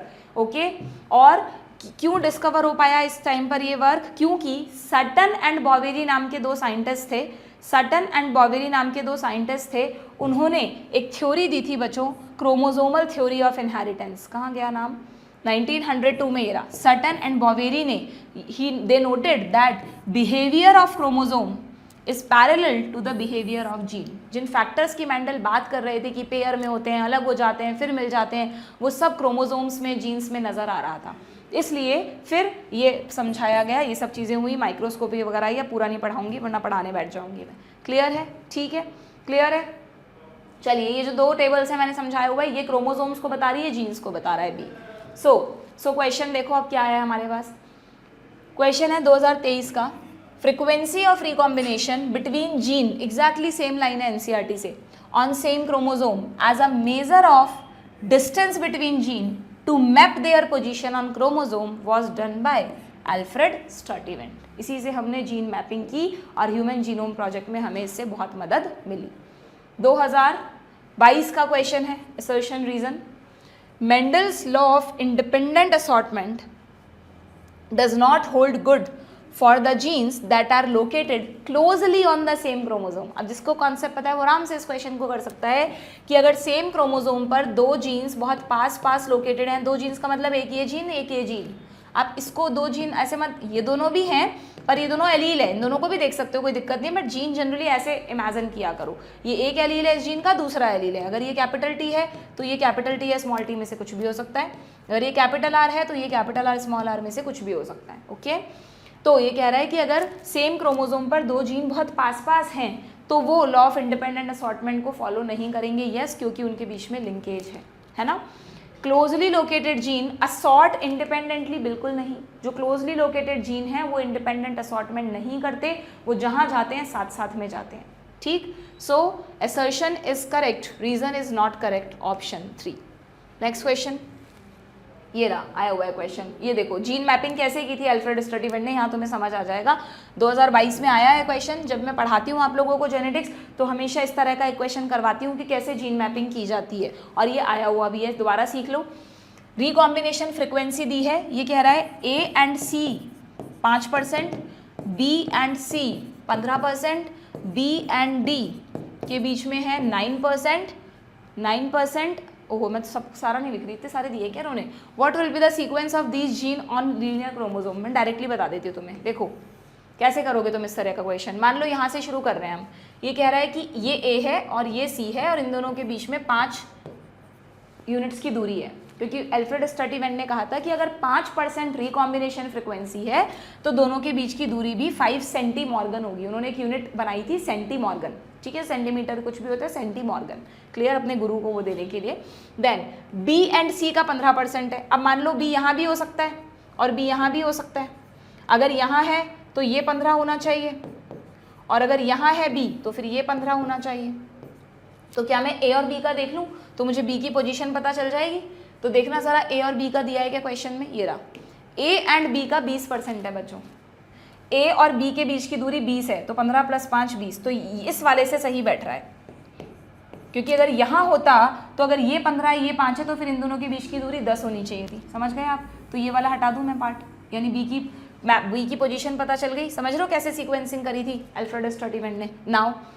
नाउ अब क्या बचा? बी एंड सी हो गया, ये हो गया। बी एंड डी की 9% है। अब डी जो है वो यहाँ हो सकता है, यहाँ हो सकता है, तो हमें किसी और की भी देखनी पड़ेगी। बी एंड डी की 9 है, सी एंड डी की 24 है। हाँ, बी एंड डी, एक बार डी यहाँ बना लूँ क्या मैं? मान लो डी यहाँ होता और आप कह रहे हो कि बी एंड डी के बीच कितना कह रहा है ये? बी एंड डी के बीच 9, ओके, और सी एंड डी के बीच 24 बैठ रहा है क्या? देखना, 15 और 9 24 होते हैं क्या? यस, हो गया। तो डी मिल गया हमको, डी मिल गया हमको। यहाँ कहीं होता तो फिर ये नहीं बैठती कैलकुलेशन, डी भी मिल गया। एंड ए और डी 29% है, ये भी बैठ रहा है क्या? देख लो, ए और डी, यानी ए इन दोनों के बीच की 5 है तो 24 और 5, यस 29 हो गया, डन। यानी ये हमें सीक्वेंस मिल गई कि ये 4 एलील्स इस क्रोमोसोम पर ए सी बी डी, या उधर से देखो तो डी बी सी ए की सीक्वेंस में सिचुएटेड हैं। तो देख लो ऑप्शन क्या है, ए सी बी डी है क्या? ये रहा A C B D, done done. D B A C नहीं है, डी इधर से भी पढ़ सकते हो आप, पर डी बी सी ए पढ़ो, फिर डी बी ए सी नहीं पढ़ोगे, ठीक है? तो आपको एक ही ऑप्शन मिलेगा, don't worry for that. Clear है? कर लोगे इस तरह का कोई क्वेश्चन आएगा तो? आगे बढ़ें। नेक्स्ट, इस तरह का एक क्वेश्चन अपनी एनसीईआरटी में लिख कर रख लेना जिससे तुम प्रैक्टिस कर सको, ओके? 2020 का question, experimental verification of the chromosomal theory. Chromosomal theory दी किसने थी बच्चों? सटन एंड बॉवेरी ने, बट उसे एक्सपेरिमेंटली प्रूफ किसने किया था? मॉर्गन ने। ध्यान रखना, वहीं से लिंकेज का कॉन्सेप्ट निकल कर आया था। उस थ्योरी को प्रूफ करने के लिए कुछ एक्सपेरिमेंट्स कर रहे थे, तब उनको लिंकेज मिला, ठीक है? सो अगर आपसे पूछेंगे एक्सपेरिमेंटल वेरिफिकेशन किसने किया, तो मॉर्गन ने। Morgan is known as father of experimental genetics, ठीक है? उनका एक्सपेरिमेंटल मटेरियल था फ्रूट फ्लाई। फ्रूट फ्लाई का साइंटिफिक नेम भी पूछते हैं, डू रिमेंबर, ड्रोसोफिला मेलानोगैस्टर। इसमें मेल और फीमेल में सेक्सुअल डायमॉर्फिज्म भी ध्यान रखना। ड्रोसोफिला में मेल और फीमेल्स में जनरली फीमेल्स बड़े साइज़ की होती हैं और मेल्स छोटे साइज़ के होते हैं, और बाकी ऐसा ज़रूरी नहीं है, मतलब बहुत सारे फीचर्स हैं, बट एक्सटर्नली डिस्टिंग्विश कर सकते हैं हम, है ना? यहाँ पर लिखा है देखो कि एक पॉइंट लिखा है कि male and female flies are easily distinguishable. आपको सारे फीचर्स नहीं दिए कैसे करते हैं, बट यहाँ पर बहुत सारे फीचर्स जो भी स्टडी भी किए थे, brown eye, brown body, yellow body, white eye, red eye, वो सब एक्सटर्नली विजिबल है। दैट्स वाई मॉर्गन ने ड्रोसोफिला को यूज़ किया, ओके? नेक्स्ट क्या है? नेक्स्ट है देखो 2019 में पूछा, what map unit, that is centimorgan, अभी बताया था, is adopted in the construction of genetic map. Genetic map में मैप यूनिट एक सेंटीमॉर्गन किसको बताता है? तो एक सेंटीमॉर्गन मैंने तुम्हें क्या कहा, 2 जीन्स के बीच में कितनी % रिकॉम्बिनेशन फ्रिक्वेंसी है। अ यूनिट ऑफ डिस्टेंस यानी 1 centimorgan on chromosome represent 50% crossing over, या फिर a unit of distance between 2 genes representing 10% crossing over. Same चीज़ है, 100% क्रॉसिंग ओवर या 1% क्रॉसिंग ओवर। ये रहा 1 centimorgan is equal to 1% crossing over, 5 centimorgan is equal to 5% crossing over. Simple, ठीक है? और जनरली ये जो क्रॉसिंग ओवर की फ्रिक्वेंसी है 50% को क्रॉस नहीं करती बच्चों, ध्यान रखना, ठीक है? ये सब अब नहीं पूछते, बहुत पुराने क्वेश्चंस थे, सो उन्हें जाने दो। नेक्स्ट 2019 में पूछा है, सेम चीज़ दोबारा पूछी है कि जो फ्रिक्वेंसी है जीन्स की उसको एज अ यूनिट यूज़ करके किसने एक्सप्लेन किया? एल्फ्रेड स्टर्टीवेंट। मॉर्गन का भी नाम दिया है, बट जब भी ऐसा आ जाए डिस्टेंस और उसमें यूनिट में किसने किया तो स्टर्टीवेंट का नाम आएगा, ठीक है? मॉर्गन के जो स्टूडेंट थे। Next, the mechanism that causes a gene to move from one linkage group to another is called. अब ये 2016 का क्वेश्चन है, थोड़ा सा आउट ऑफ एनसीईआरटी था ये क्वेश्चन, कि वो मैकेनिज्म कौन सा है जिसमें एक जीन एक लिंकेज ग्रुप से दूसरे ग्रुप पर जा रहा है। इसके लिए तुम्हें ये पता होना चाहिए कि वन लिंकेज ग्रुप किसको कहते हैं बच्चों। तो सुन लो कि किसी एक क्रोमोसोम के पेयर पे ये एक जीन है, ये दूसरा जीन है, ये तीसरा जीन है, चौथा जीन है, ऐसे हजारों जीन हो सकते हैं एक क्रोमोसोम के पेयर पर, है ना। तो जितने भी जीन है ना उन सब का मिलाकर एक लिंकेज ग्रुप माना जाता है कि ये सब एक ही क्लास के बच्चे हैं, ठीक है। तो एक लिंकेज ग्रुप बोलते हैं इसको। यानी ह्यूमंस में आपको पता है 22 पेयर ऑटोसोम्स होते हैं, तो हमारे पास 22 लिंकेज ग्रुप्स तो इनके हो गए। दोनों का पेयर का अलग अलग नहीं गिनेंगे, एक गिनेंगे। और जो एक्स क्रोमोसोम है और वाई क्रोमोसोम है, एक एक लिंकेज ग्रुप इनका। तो ह्यूमंस के पास टोटल लिंकेज ग्रुप कितने हैं? 22, 23, 24, यानी 24 लिंकेज ग्रुप हैं, ठीक है। फीमेल में तो एक तरह से 23 ही हैं क्योंकि वहाँ तो एक्स एक्स को एक ही मानेंगे, और मेल्स में 22, 23, 24। तो ह्यूमन पॉपुलेशन में ओवरऑल देखा जाए तो 24 लिंकेज ग्रुप्स हैं, ठीक है। तो लिंकेज ग्रुप तुम समझ गए। तो इस क्वेश्चन को कर सकते हो क्या, ये कह रहा है कि अगर कोई जीन एक लिंकेज ग्रुप से किसी दूसरे लिंकेज ग्रुप में, यानी क्रोमोसोम्स पे लोकेशन चेंज हो गई, ये ऐसा होता है। ये बहुत सीवियर टाइप के म्यूटेशंस हैं। आपकी कोर्स में म्यूटेशन बहुत शॉर्ट में है, वरना म्यूटेशंस की बहुत सारी डिटेल होती है, इन्वर्जन, डुप्लीकेशन, ट्रांसलोकेशन, पर प्लीज़ आपको पढ़ना नहीं है। इस एक क्वेश्चन को देखकर उसको पढ़ने मत बैठ जाना, उससे क्वेश्चन नहीं आता। बाई चांस 2016 में पूछ लिया, अगर म्यूटेशन के दौरान किसी जीन की लोकेशन ही चेंज हो जाए, एक क्रोमोसोम से दूसरे क्रोमोसोम पर चला जाए बच्चों, तो that is called translocation type of mutation. So option 3, ठीक है। तुम्हें और किसी की भी डिटेल में नहीं जाना, अगर इंपॉर्टेंट होता तो यकीन मानो मैं तुम्हें पढ़ा देती, ठीक है। आगे बढ़ें क्या, next. In a test cross involving F1 fly, F1 dihybrid fly, यानी ये फ्रूट फ्लाई की बात हो रही है, ड्रोसोफिला की बात हो रही है। More parental type offsprings were produced than the recombinant. अभी देखा हमने, पेरेंटल कॉम्बिनेशन ज़्यादा मिले थे, रिकॉम्बिनेंट कम मिले थे। इट इंडिकेट, ऐसा क्यों हुआ? The two genes are linked and present on the same chromosome. जब भी कोई दो जीन आपस में लिंक्ड होते हैं बच्चों, अगर ये एक जीन है दूसरा जीन है, तो बट ऑब्वियस वो सेम क्रोमोसोम पर ही होंगे। अगर अलग क्रोमोसोम पर ये जीन होता तो ये एक क्लास का बच्चा है, दूसरी क्लास का बच्चा है, इनके बीच में कोई कनेक्शन ही नहीं है। एक ही क्लास के बच्चों में होता है लिंकेज, समझ रहे हो ना आप। बस जो दूर दूर बैठते हैं बच्चे, उनमें कम लिंकेज होता है, कम दोस्ती होती है, कम जानते हैं एक दूसरे को। और जो पास पास बैठ रहे हैं वो ज़्यादा पक्के दोस्त हैं। वो बात अलग है कि टीचर ने उठाकर तुम्हें दूर दूर कर दिया, है ना, समझ गए। और बाकी इसका इससे कोई लिंक नहीं है, ओके। सो ये सही है ना। दूसरा कह रहा है both of the characters are controlled by more than one gene, उसका इससे कोई रिलेशन नहीं है। Two genes are located on two different chromosome, इसमें लिंकेज नहीं हो सकता। Chromosome fail to separate, simply option 1। जिसने लिंकेज को कॉन्सेप्चुअली पढ़ा है वही इन क्वेश्चंस को कर सकता है। देखो 2015 में पूछ लिया, term linkage was coined by, तो अभी बताया था मॉर्गन।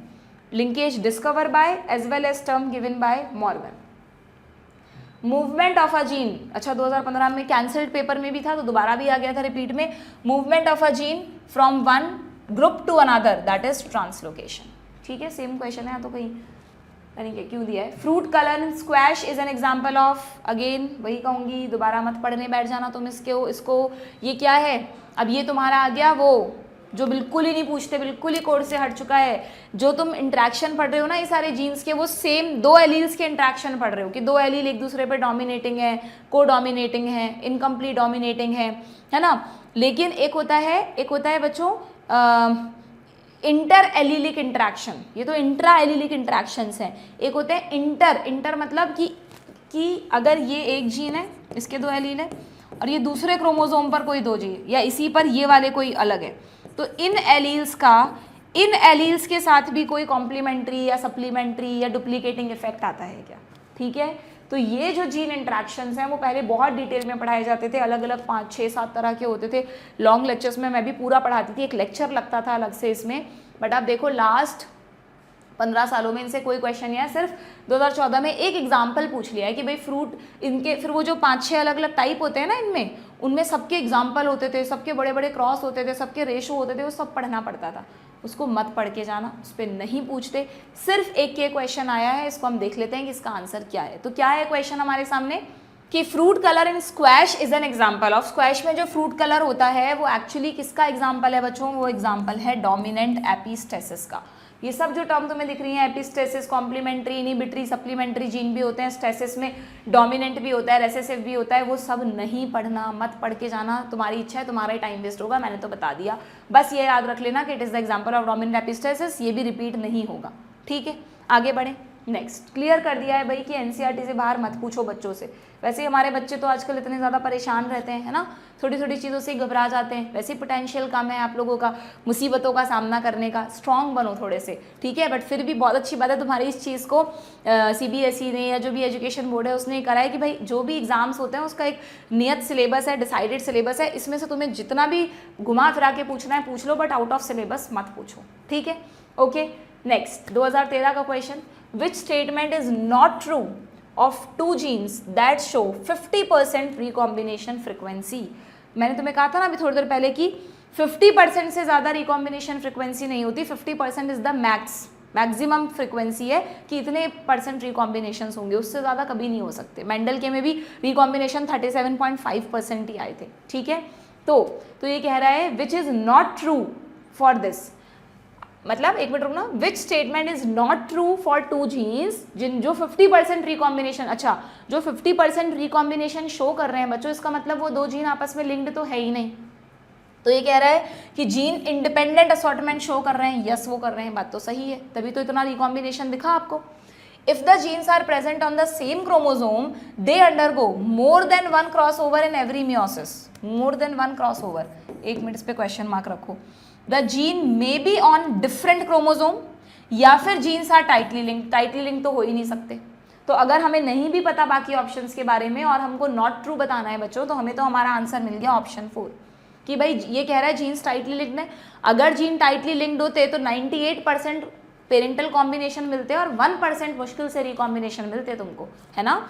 जबकि यहाँ पे ये कह रहा है 50% रिकॉम्बिनेशंस मिले हैं, तो इसका मतलब ये रॉन्ग हुआ और बाकी सारे ट्रू हैं। ये सारी पॉसिबिलिटीज हो सकती है बच्चों इस केस के लिए कि if the genes are present on same chromosome they undergo more than one time of crossing over, yes ऐसा होता है। The gene may be on different chromosome, भाई अगर अलग अलग क्रोमोसोम पर है तो उनके बीच में लिंकेज ही नहीं है, तो वो कितना भी क्रॉसिंग, वो कितना भी रिकॉम्बिनेशन शो कर सकते हैं, अभी बताया था तुम्हें, ठीक है। तो इसलिए यहाँ पर हो जाएगा ऑप्शन 4। क्लियर है, आगे बढ़े। Next, when two unrelated individuals are crossed the performance of F1 hybrid is often superior to both its parents. Okay, ये थोड़ा सा नॉट एग्जैक्टली जेनेटिक्स का क्वेश्चन है ये। वैसे जो हम स्ट्रैटेजीज फॉर फूड इम्प्रूवमेंट वाला चैप्टर था ना आपका जो हट गया है, वहाँ पर भी एनसीईआरटी में तो नहीं दे रखा, बट वहाँ पे थोड़ा बहुत हम ये बता देते थे तुम्हें कि है ना, अगर दो अलग अलग वैरायटीज़ में क्रॉस कराया जाता है बच्चों, तो अगर वो अनरिलेटेड इंडिविजुअल्स हैं तो हमने क्यों कराया उनके बीच में क्रॉस, बट ऑब्वियस एक सुपीरियर हाइब्रिड डेवलप करने के लिए इसीलिए करवाते हैं। तो जब सुपीरियर हाइब्रिड डेवलप हो जाता है ना, तो उस फिनोमिना को कहते हैं हेटेरोसिस। अगर सुपीरियर डेवलप हो गया तो उसमें सुपीरियरिटी आ गई, वो पेरेंट से डिफरेंट है, हेटेरो है, तो इसलिए उसको हेटेरोसिस कहा जाता है। तो सिंपली उस टर्म पे ये क्वेश्चन आया 2011 का है, बट अब तो ये चैप्टर ही डिलीट हो गया। This is not the question from genetics, ठीक है। वो F1 हाइब्रिड लिखा है इसलिए शायद इसको जेनेटिक्स में डाल दिया। ओके, आगे बढ़ें, समझ में आ गया तुम्हें व्हाट इज हेटेरोसिस। सिंपली जो सुपीरियर हाइब्रिड बन रहा है दो अलग अलग इंडिविजुअल्स का क्रॉस करा के, उस फिनोमिना को हेटेरोसिस कहा जाता है।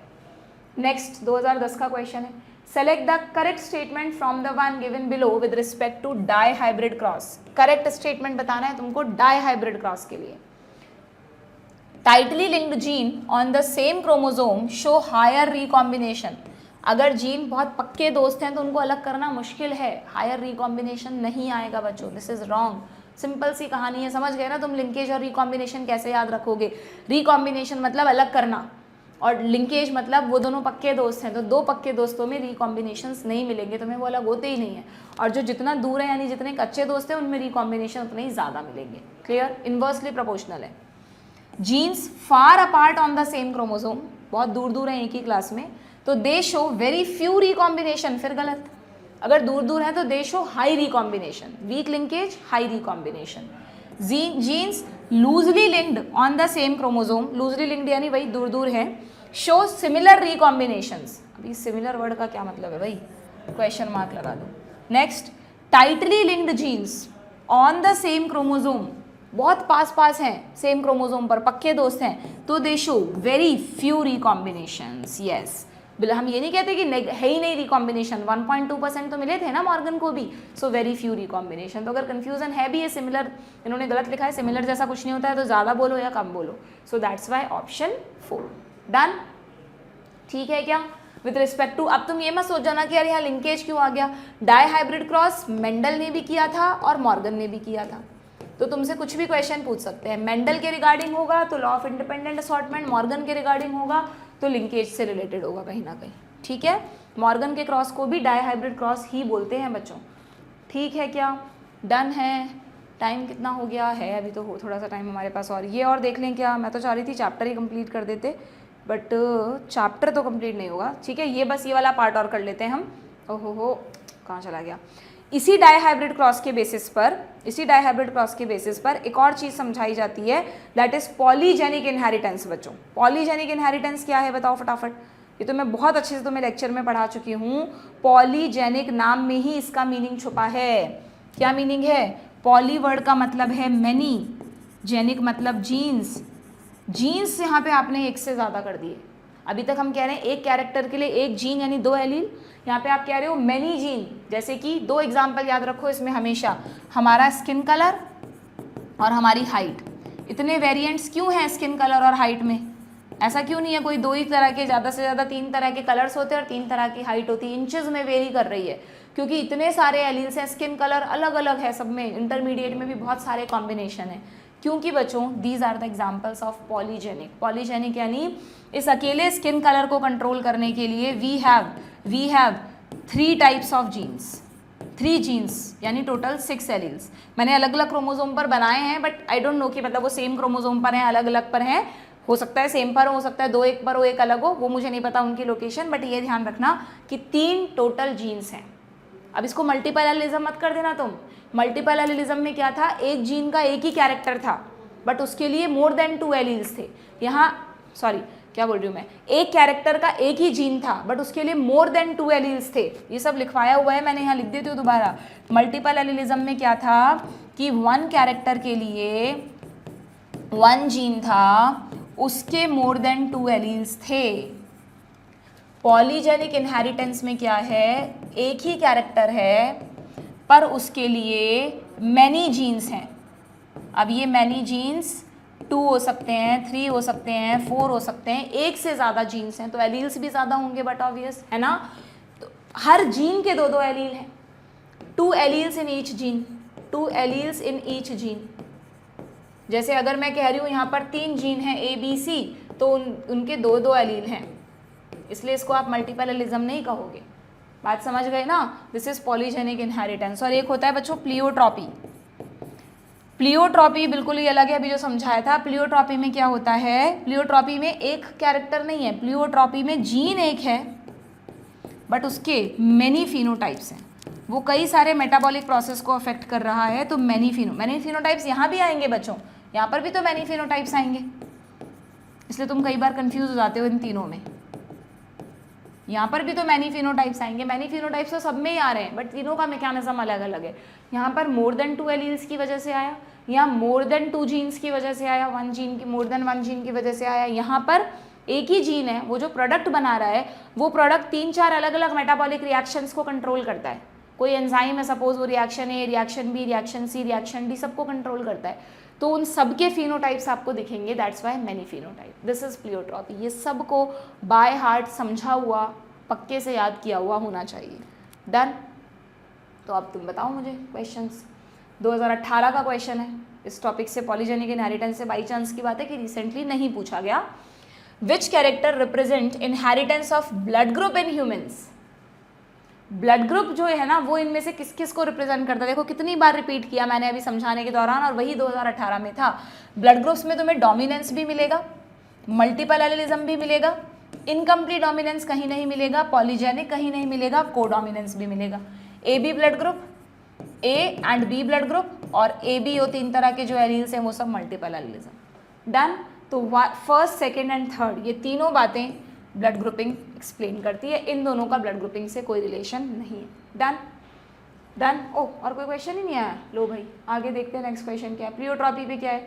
The phenomena of pleiotropism refers to pleiotropism simply one gene many phenotype, ये एकदम याद होना चाहिए समझने के बाद। Single gene affecting multiple phenotype, that's it.